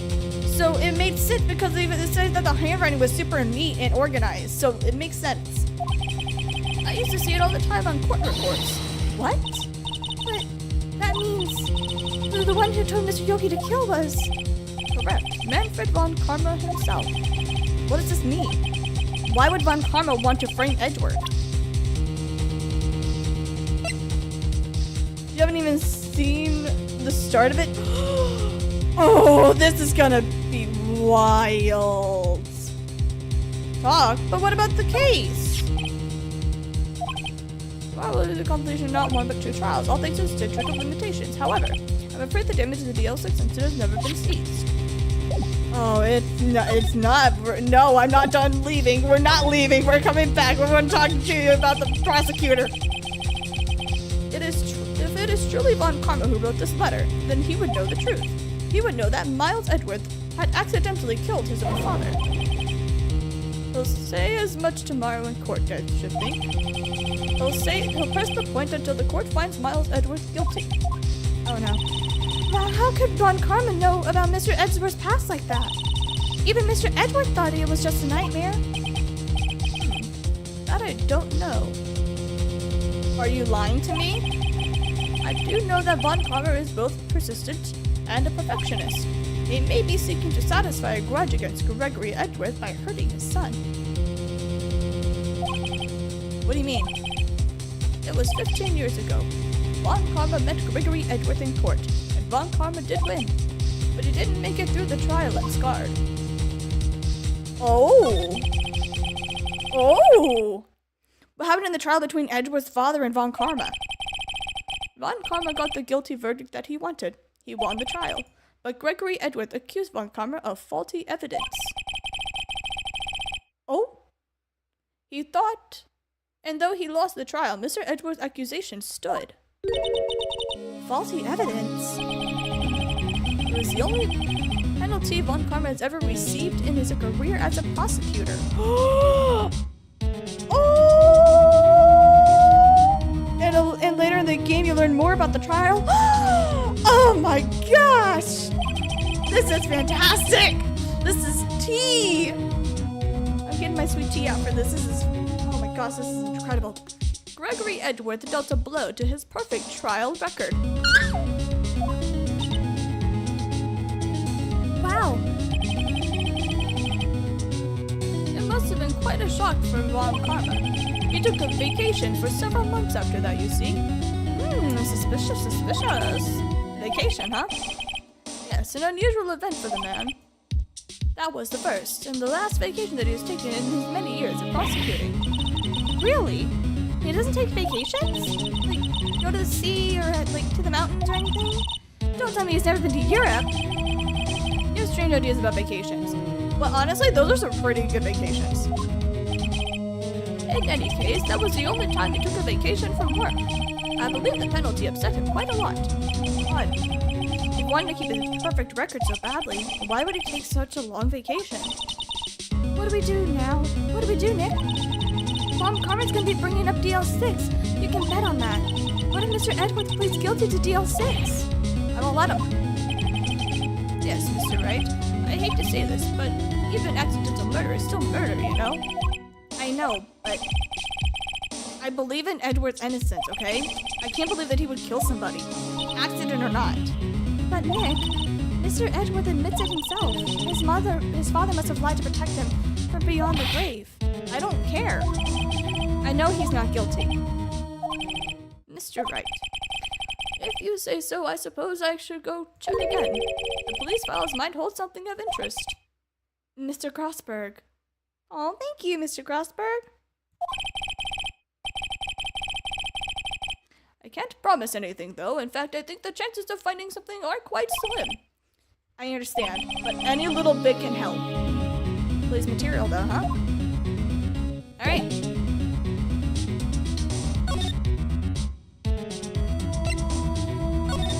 Detention center. Hey, buddy boy. Skana. Alright, I'm gonna go now. December 27th, Police Department. Criminal Affairs. There's hardly anyone here. Everyone must be out looking for the old guy, Yogi. Ah, it's you. I don't think Gumshoe will be coming back today. He's staying out late looking for someone. Sounds like Detective Gumshoe is pounding the pavement for real. We were wondering if we could go check out the records room again? Well now, I can't have just anyone wandering around in there. But I guess Mr. Von Karma is in there now anyway. What?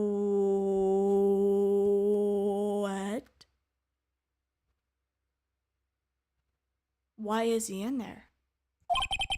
You can go in as long as he's in there. Von Karma? Yeah, he just arrived actually. Oh. Nick, let's hurry! In a minute. There's one of the detectives. He's mumbling something to himself. So, what are your hobbies? Well, I like to do stakeouts now and then. You must be doing image training for a first date. Wow. Buddy.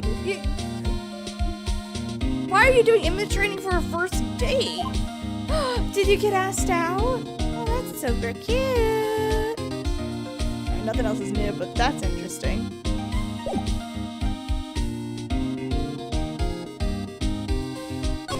Okay. To the records room. We need to hurry. December 27th, Police Department, Records Room. Dusty as always. We were only here just yesterday, okay? I'm sure they just didn't have time to clean. What's wrong, Nick? Nothing. I was noticing that he isn't here. On Karma. It's opened! Huh? One of the drawers is open. Someone must have been looking in it recently. Label says unsolved cases. Evidence. Unsolved cases? Nick! The file for DL6! It's completely empty! What? Von Karma! What are you doing in here? Hello, Hawkman. Von Karma! You. How do you know my name? What? Huh? Have we met? What are you saying? We see each other every other day, don't we? We're Mount Edgeworth's defense team. Defense team? Oh, I don't like your smile. I don't like your smile. I don't like your smile. I beg your pardon, you see. I rarely remember defense attorneys. They are like bugs to me. Needless things to be crushed. I don't like your face. I don't like your face. I can see how this guy was Edgeworth's mentor. Yeah, you can tell. I hate everything about you. You still keep me from the front? Yeah. This is actually, wait a minute. This is what Phoenix sees whenever they were in court together? Oh my gosh. Oh. I used to see the front camera haunting in my dreams. Valid. I like the other ankle better. Can I look at other things? Graveyard. Okay.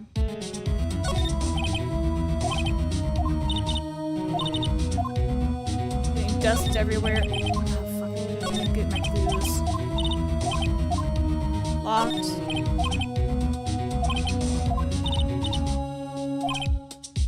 Don't touch this as evidence. Okay. Front-facing Von Karma jump scare each other. Alright. I hate you. I'm gonna regret doing this. Mr. Von Karma, have a look at this, would ya? This is you, wasn't it? You instructed Yanni Yogi to commit murder. Yanni Yogi. How many years has it been since I've heard him be called by that name? He's a fool. I hate your smile. I hate it. I hate whenever you're just like all of a sudden go from like being upset looking to a smiling face. Like that's unsettling. I told him to burn it after he read it.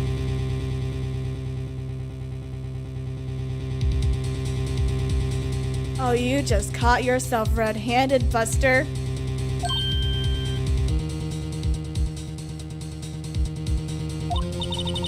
So you admit it. You wrote Mr. Yogi his letter. Yes, my dear defense attorney. Thank you for taking the trouble to bring it to me. Oh, fuck. Maybe I should not have brought it to him.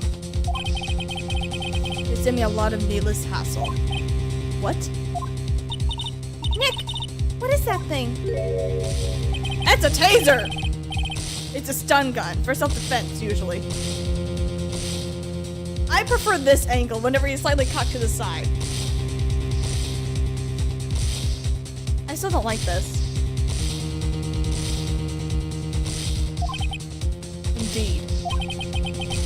60,000 volts will course through your body like a dog touching an electric fence. 600,000. Oh, don't worry. People don't die from it, usually. Now give me the letter. No! No! What are you? Nick, run! Maya! Maya! Out of my way. I should have moved.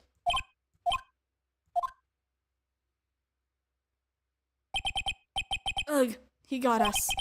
The letter's gone, of course. Oh no, I should not have said anything! Oh my gosh, no, the letter's gone. Capcom should make a getting tased by Von Karma simulator. You were supposed to do that? Are you kidding me? No! No?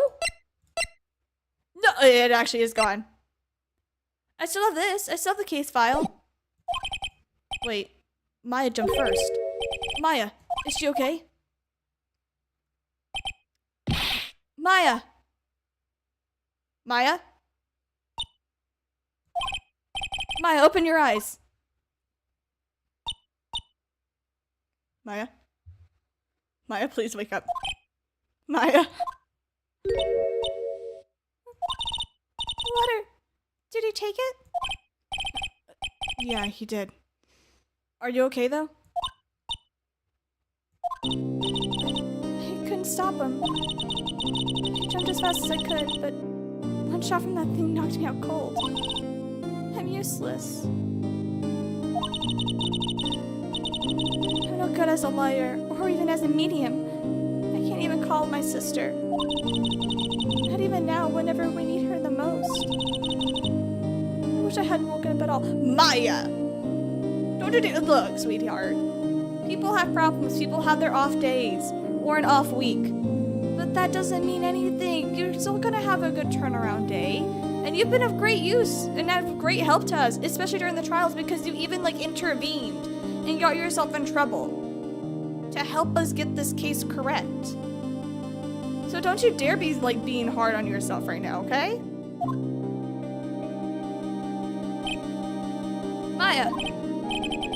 There has to be some way I can help her. I better do something about her self-confidence.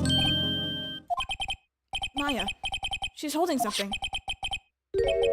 What is that, a bullet? Maya! DL6 incident, evidence number 7, taken from the heart of Gregory Edgeworth. Oh. I remember. Von Karma was holding this when Maya jumped him. DL6 bullets stashed in a pocket. Taken from Gregory Edgeworth's heart, still bears clear ballistic markings. Oh? I'll prove it to you, Maya. You're most definitely not useless. She's very useful. She just got that. I'll prove it to you in court tomorrow. Well, first we're gonna take her to the hospital, right? Okay, guess not.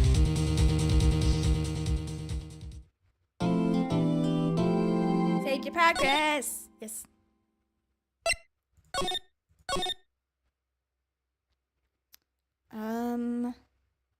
How much of this, okay, I don't mean to be rude, but how much of this game do I still have? Because depending on how much I have left, I might have to end it here and then continue another day. Von Karma, you're going down. I hope this is the last saving point.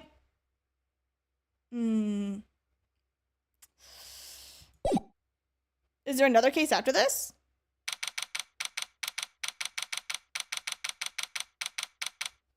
December 28th, 9:51 a.m. District Court, Defendant Lobby, number 2. Oh, there's another case after this? There's one more. Oh, okay. I'll try to finish up this one then.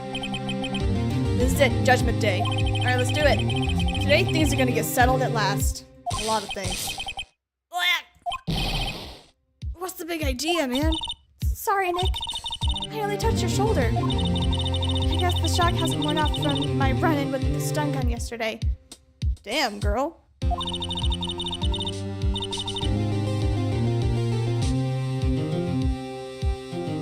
Anyway, today's the last day of the trial. Good luck. Thanks, Maya. Hey, Edgy boy. It is looking glum as always. Maybe I should give him a pat on the shoulder and shock him. I hope Von Karma doesn't push him too hard. Ugh. What are you doing? Sorry. I'm sorry. Never mind, I didn't even need to. Maya did it for me. Thanks, Maya. I just thought I'd cheer you up with a pat on the back. Maya, maybe you should go outside and discharge. Right, good idea. Try not to electrocute anyone on your way out, please.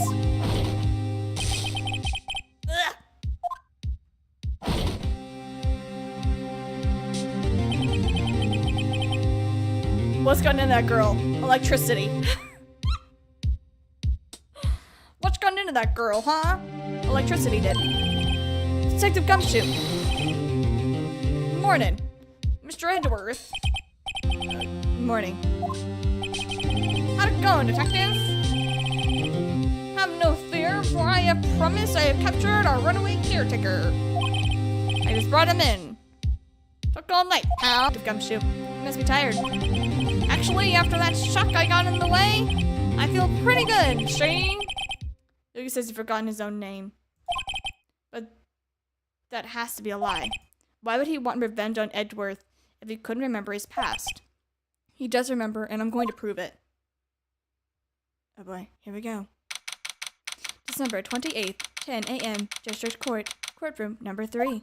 Piece of shit. Court is now in session for the trial of Miles Edgeworth. The defense is ready, Your Honor. Prosecution is ready. Right, very well. We have reached the final day of our proceedings in this trial. I ask that the prosecution submit decisive evidence. Understood. Come on, don't be awed into silence from every little thing that he says, dude. Very well. Mr. Von Karma, your opening statement, please. Right. Thanks to Detective Gumshoe's effort, the boat rental shop caretaker has been arrested. In this trial, the defense asserted that the caretaker was the murderer. However, the caretaker has yet to confirm this. I would like to ask the defense to cross-examine him as much as necessary. Very well. Please bring the witness into the courtroom. I want to press on everything. Ladies and gentlemen of the court, I believe you all remember our witness. He lives in the boat rental shop on the lake from where he witnessed the incident. In addition, he has currently lost memory of his name and identity. Witness, why did you run away yesterday? The witness is not running away, as he will now testify. I see. Very well. Please begin your testimony. Huh? Oh boy. I'm really sorry about that, just leaving yesterday. I wasn't running away or anything. I went to buy some food for Polly, you see. I figured I got nothing to do with this incident anyhow. I mean, I need one of those motive things, right? I don't got one. My testimony yesterday stands as is. Very well. Let's begin the cross-examination, shall we? He has to know his name. Yanni Yogi. You're Yanni Yogi, and I'm going to prove it.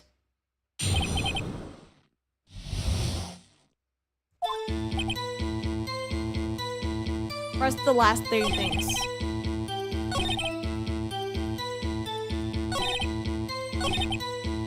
Okay. Yeah, this one, I was like, I'm gonna press about that anyway. Food? Well, Polly is a bit of a gourmand, if you see. She only eats these high-quality bird pellets from France. They only have them in the big pet shop downtown. But you weren't arrested until this morning. Why didn't you come back to the caretaker's shack? Oh, well, I kind of got lost, you see. The witness has trouble remembering things sometimes. When the police apprehended him, he was on his way back to the shack. Yeah, right, next try Von Karma. No one's gonna believe that. I see, so he was lost. Come on, Your Honor!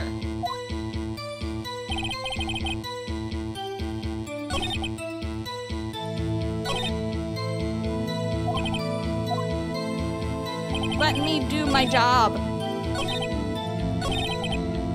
Press. You've lost much of your memory, is that correct? Yep. Seems like it. Then how could you know that you didn't have anything to do with this incident? Or maybe you're lying about not having your memory. How exactly? You know exactly who you are. The witness has testified quite clearly that he has no memory of who he is. If you claim that he's lying, then show the court proof. How am I supposed to prove what's going on in that old cogger's mind? That's impossible. Glad you come to your senses, Mr. Wright. Very well, witness. Continue. Press. How can you say you had no motive? I say you do. You had a grudge against Edgeworth and the victim, Robert Hammond. That's why you took revenge on them, right? Please don't make me repeat myself, Mr. Wright.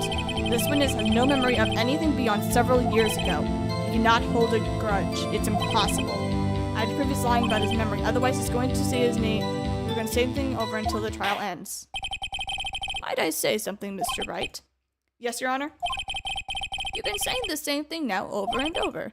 You've been calling the witness' memory of the past or lack thereof into question. But does that really have anything to do with the current case? Of course it does, Your Honor. The witness said that he has nothing to do with this case and has no motive. Both of these statements are lies. Order in the court. Mr. Wright, there is a serious problem with your claim. Or are you suggesting? Are you saying you know who this witness is? Of course I do, Your Honor. Ho ho. Now this is interesting. I'd like to know myself. Who is he? Don't play dumb, Von Karma, you piece of shit bastard. Mr. Wright, please tell us the witness's name. His name is Yanni Yogi, a former court bailiff. Yogi. That name sounds familiar. Oh. Yanni Yogi, from the DL6 incident. Figures the judge would have heard it. It was a famous case. But what does this mean? Your Honor, if this man is Mr. Yogi, then he has a clear motive. Tisk. I prefer this angle. He at least looks a little bit more normal. Jump into conclusions again, Mr. Wright. This witness is Yanni Yogi. Fascinating. However, how do you propose to prove this to the court? This is a court of law, as you may recall. You need proof. And allow me to repeat once more that the witness has lost his memory. This is it. I have to do this now. If I can prove he's Yogi right here, right now, then I've got nowhere else to go. Nick, how are you going to prove it? How can you prove that he's Yanni Yogi? It's okay. It's actually quite simple. Your Honor, please take this man's fingerprints. Then we'll compare them to the fingerprints on file for Yanni Yogi 15 years ago. I see. That makes sense. Tisk. Huh? I'm so very, very sorry, Mr. Wright. Why? The witness has no fingerprints. What? How does one have no fingerprints?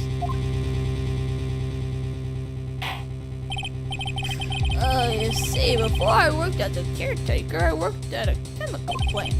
They burned my fingers working out the stuff, yup. What? Yogi, you sneak! Burn your fingerprints off to hide your past. Well, if the witness has no fingerprints, I guess we will not be able to prove his identity. But there are still other forms of evidence that we can use.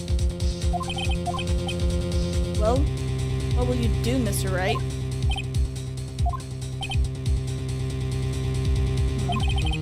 Seems like the case has been decided, no? No. I know what happened. I know everything. I just can't prove it. I can't let it end like this. I can't lose. There has to be another way. There is no one who can testify as to who this witness is. No one. Real quick, read the DL6 file. Date. December 28, 2001. Elevator District Courthouse. Air in the elevator was oxygen depleted at the time of the incident. No clues were found on the scene. Gregory Edgeworth, age 35. Victim. Defense attorney. Trapped in the elevator returning from the lost trial with his son, Miles Edgeworth, age 9. One bullet was found in his heart. The murder weapon was fired twice. Yanni Yogi, age 37. Suspect. Court bailiff. Trapped in the elevator with the Edgeworths. Memory loss due to oxygen deprivation. After his arrest, fiancée Polly Jenkins died. Polly Jenkins? Oh no, this poor man.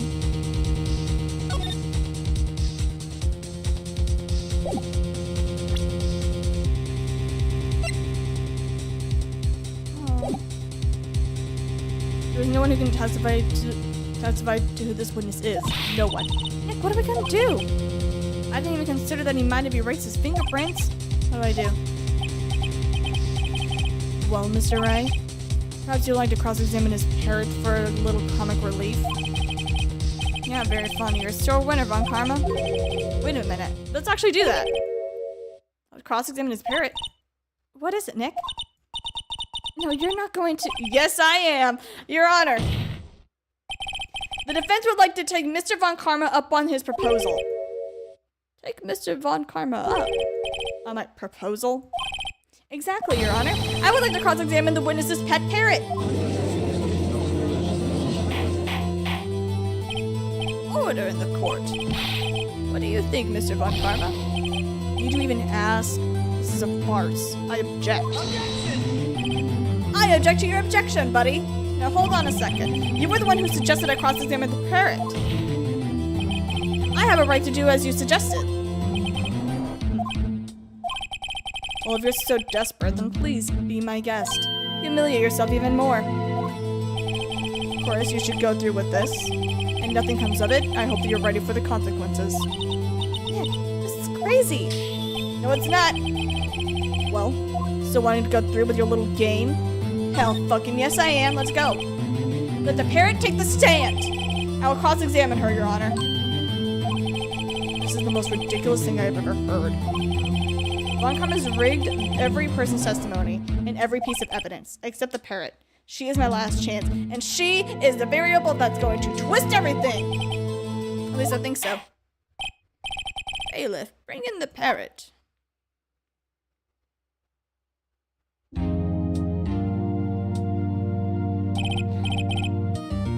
Hi, Golden. That's quite a bird. Please tell us your name. Name. The witness is ignoring me. It must hurt to be ignored by a bird. Very well, witness. Who is your owner? Testify for us. Ah! Here we go. Hello, hello. Ah! Certainly the most concise testimony that we've had so far. Very well, begin your cross-examination. Right. What are we going to do, Nick? I don't know, man. What do we do, Maya?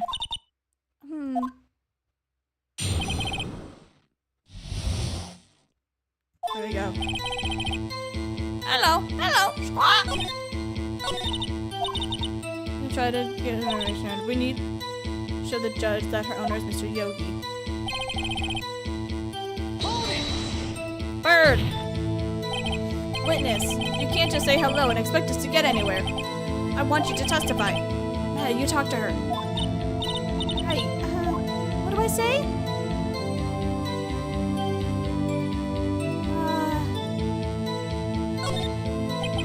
As I recall, 2 days ago... Holly, have we forgotten something? Ah! Don't forget DL6! Ah! I can get Polly to say that here, it'll prove that the caretaker had something to do with DL6. Holly, have we forgotten something? Hello! Ah! What? That's not what you're supposed to say. Forgot? Something we forgot. Hello! Scrap! Uh-oh. It's not working, Nick. She won't say it. Why won't she say it? Something the matter, Mr. Wright? Wait. Don't tell me Von Karma expected this. He couldn't have retrained the parrot, could he? Did he train her not to respond if we asked if we'd forgotten something?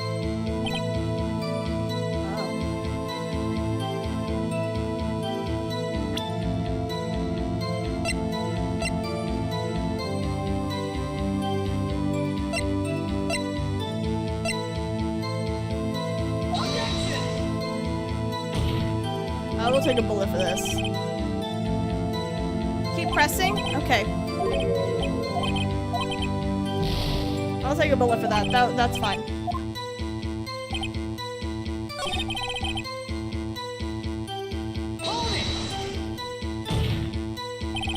Witness, you can't just say hello and expect us to get anywhere. I want you to testify. Talk to her. What do I say? What's your name? Holly, what's your name? Holly, squawk! Mr. Wright, I think we've established that this parrot is named Holly. Does this have to do with the owner's identity? Yes. Yes, it does. Fascinating. You'll claim the parrot's name will prove her owner's identity? Show us his proof. Don't you think you're taking this bluffing a little too far? Listen, we're not here to answer the question of who is the caretaker. We're here to prove that he is Yanni Young. All we have to do is tie the name Polly to Yogi. Your Honor, to prove that the parrot's name reveals that the caretaker is...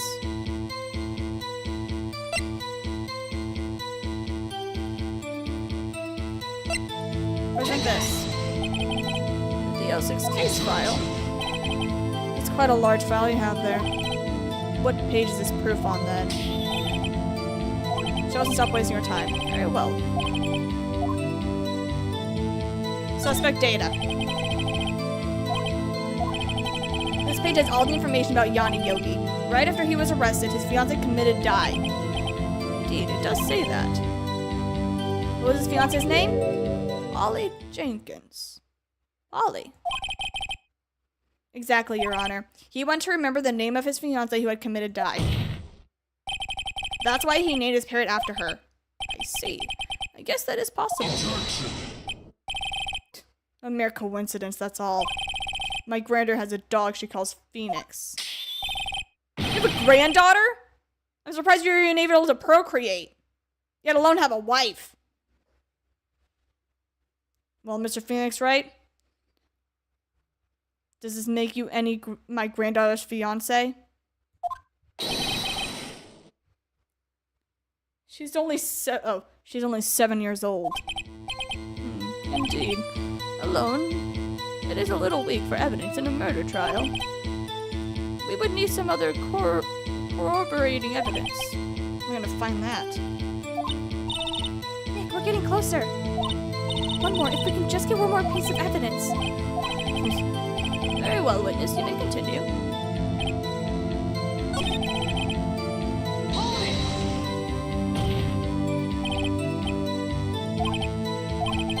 My doctor, what do I say? What's the safe number? Say the number of that safe. Huh? The safe? Why? It's just to try to get her to say anything, okay? Polly, what's the number to the safe in the shack? 1228. Ah! 12228. Why, what a reckless parrot. Well, Mr. Wright, you aren't claiming that this number has something to do with the caretaker. It does. Actually, it does. That's why I heard her say it. It's ridiculous. How can the number to a safe tell us who the caretaker is? Show us your proof. I could possibly think this number to the caretaker's true identity. Oh, fuck. Dude, I always have to do this? Are you kidding?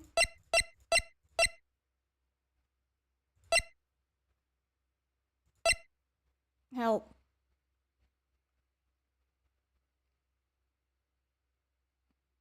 It's the DL6 file again? What is it on the file? 1228. Oh, the case summary. Got it. I got it now. The DL6 case file? What is this obsession you have with that case? Mr. Wright, where is this file of something related to the safe number? Case summary. It's on the case summary page. The case summary. Specifically the date on which the DL6 incident occurred. The date of the incident, December 28. That's today's date, 15 years ago, in fact. And the number on the safe is 1228. Ah. He used the date of the DL6 incident as the number for his safe, Your Honor. That's how important that date is to him. I see. It certainly is an interesting coincidence. People often do set their secret numbers to dates. There's not tangible proof. I set my ATM card's number to 0001 because I'm number 1. That has nothing to do with the date. Nothing. That's quite enough. I think we've already reached a conclusion here. Everyone's out of the court to drain Von Commer's bank account. I mean, he has money, so it makes sense. Quick, Maya, you go run over to the ATM. Drain his bank account, okay? Thank you. This is a mere coincidence, that's all. True, that is a possibility. However, two coincidences at the same time seems more like a pattern to me. What are you saying? Summon the caretaker to the book shop. Immediately. Witness, tell us your name. Wait. This witness, he doesn't remember. No, it's okay. He sobered up real quick. I've accomplished what I wanted to do. I'm done. Look, he looks totally different. This is the real Yogi, I think. Finally. He's been acting feeble to hide his true identity. Acting for 15 years. Damn, my dude. Well, let me ask you again. Please state your name before the court. My name is Yanni Yogi. 15 years ago, I served as a bailiff to this very court.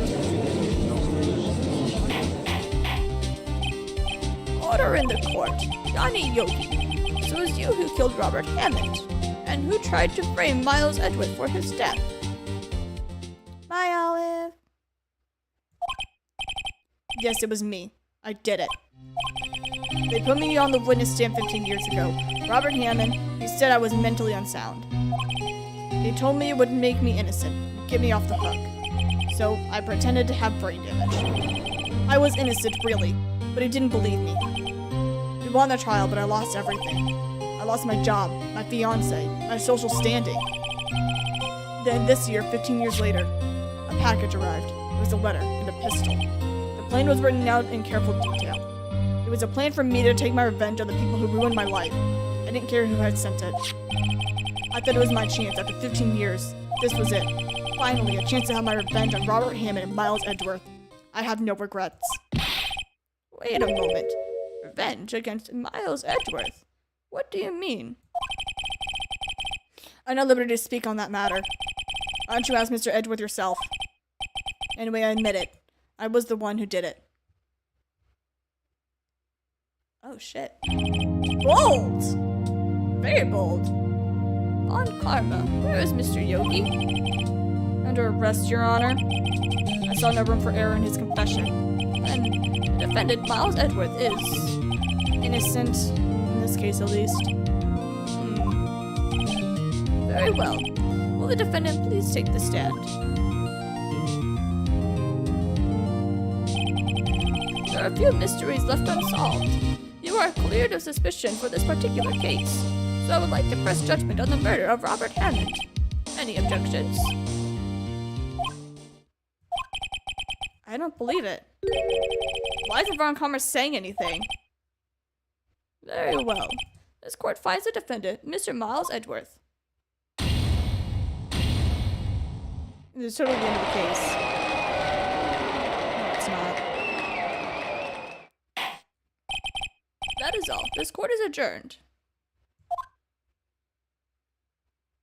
Objection! Did someone just say objection? It wasn't Von Karma. Wait, but that means no. It was Edgeworth. Your Honor, I object to your judgment. What do you mean? I'm not innocent at all. What are you doing? As we have heard, Yanni Yogi killed Robert Hammond in revenge. But revenge for what? Nick, Edgeworth is trying to confess. He's going to say he's guilty. Fuck. He's going to tell them he was the murderer in the DL6 incident. He's going to tell them he killed his own father.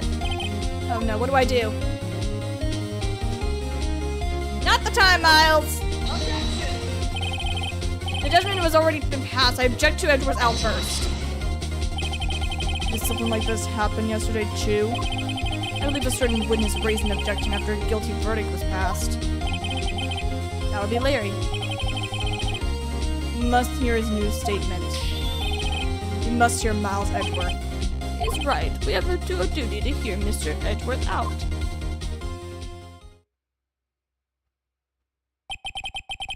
For 15 years, I have had a recurring dream. A nightmare. It's only a nightmare. That's what I always told myself. But now I know. It wasn't a dream. Yanni Yogi wasn't the killer. You mean, in the incident with your father? From the distance of the shot, it wasn't commit die either. Everything was as clear as day. The murderer, the criminal in the DL6 incident, was me. Your Honor, I confess my guilt. I'm guilty for DL6, the statute of limitations of which ends today. The culprit is me. Why are you pointing at me?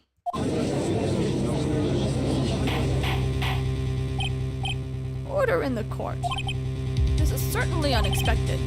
The defendant declared innocent is confessing to a different crime. The crime for which the statute of limitations runs out today. I'm not really sure how I should deal with this. It's obvious. We hold a trial. Right here, right now.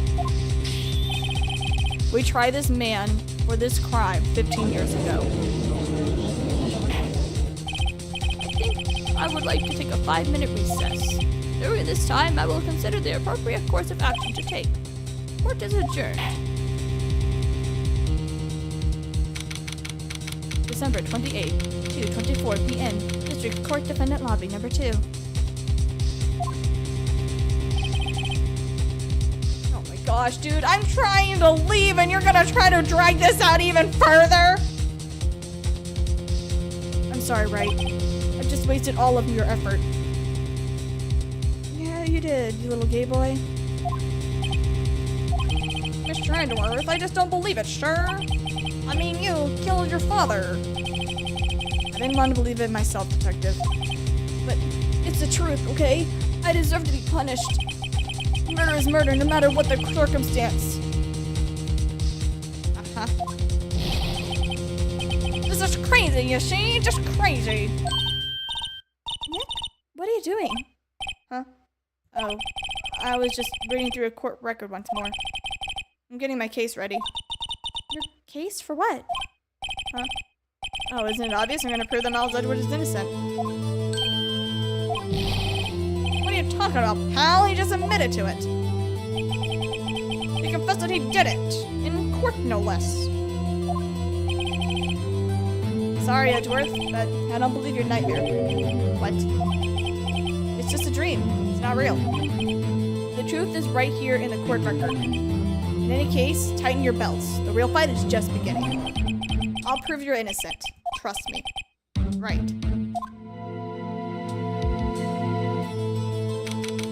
December 28th, 2:30 p.m. District Courtroom number 3. I'm gonna have to end it here. I shall save and quit and everything. Thank you guys so much for being here. I shall continue this another time. Have a great night or day, depending where on the world. All the fun jazz. So scribbles are optional, never required. I'm tired, and I have stuff I gotta do, so I gotta go. Bye!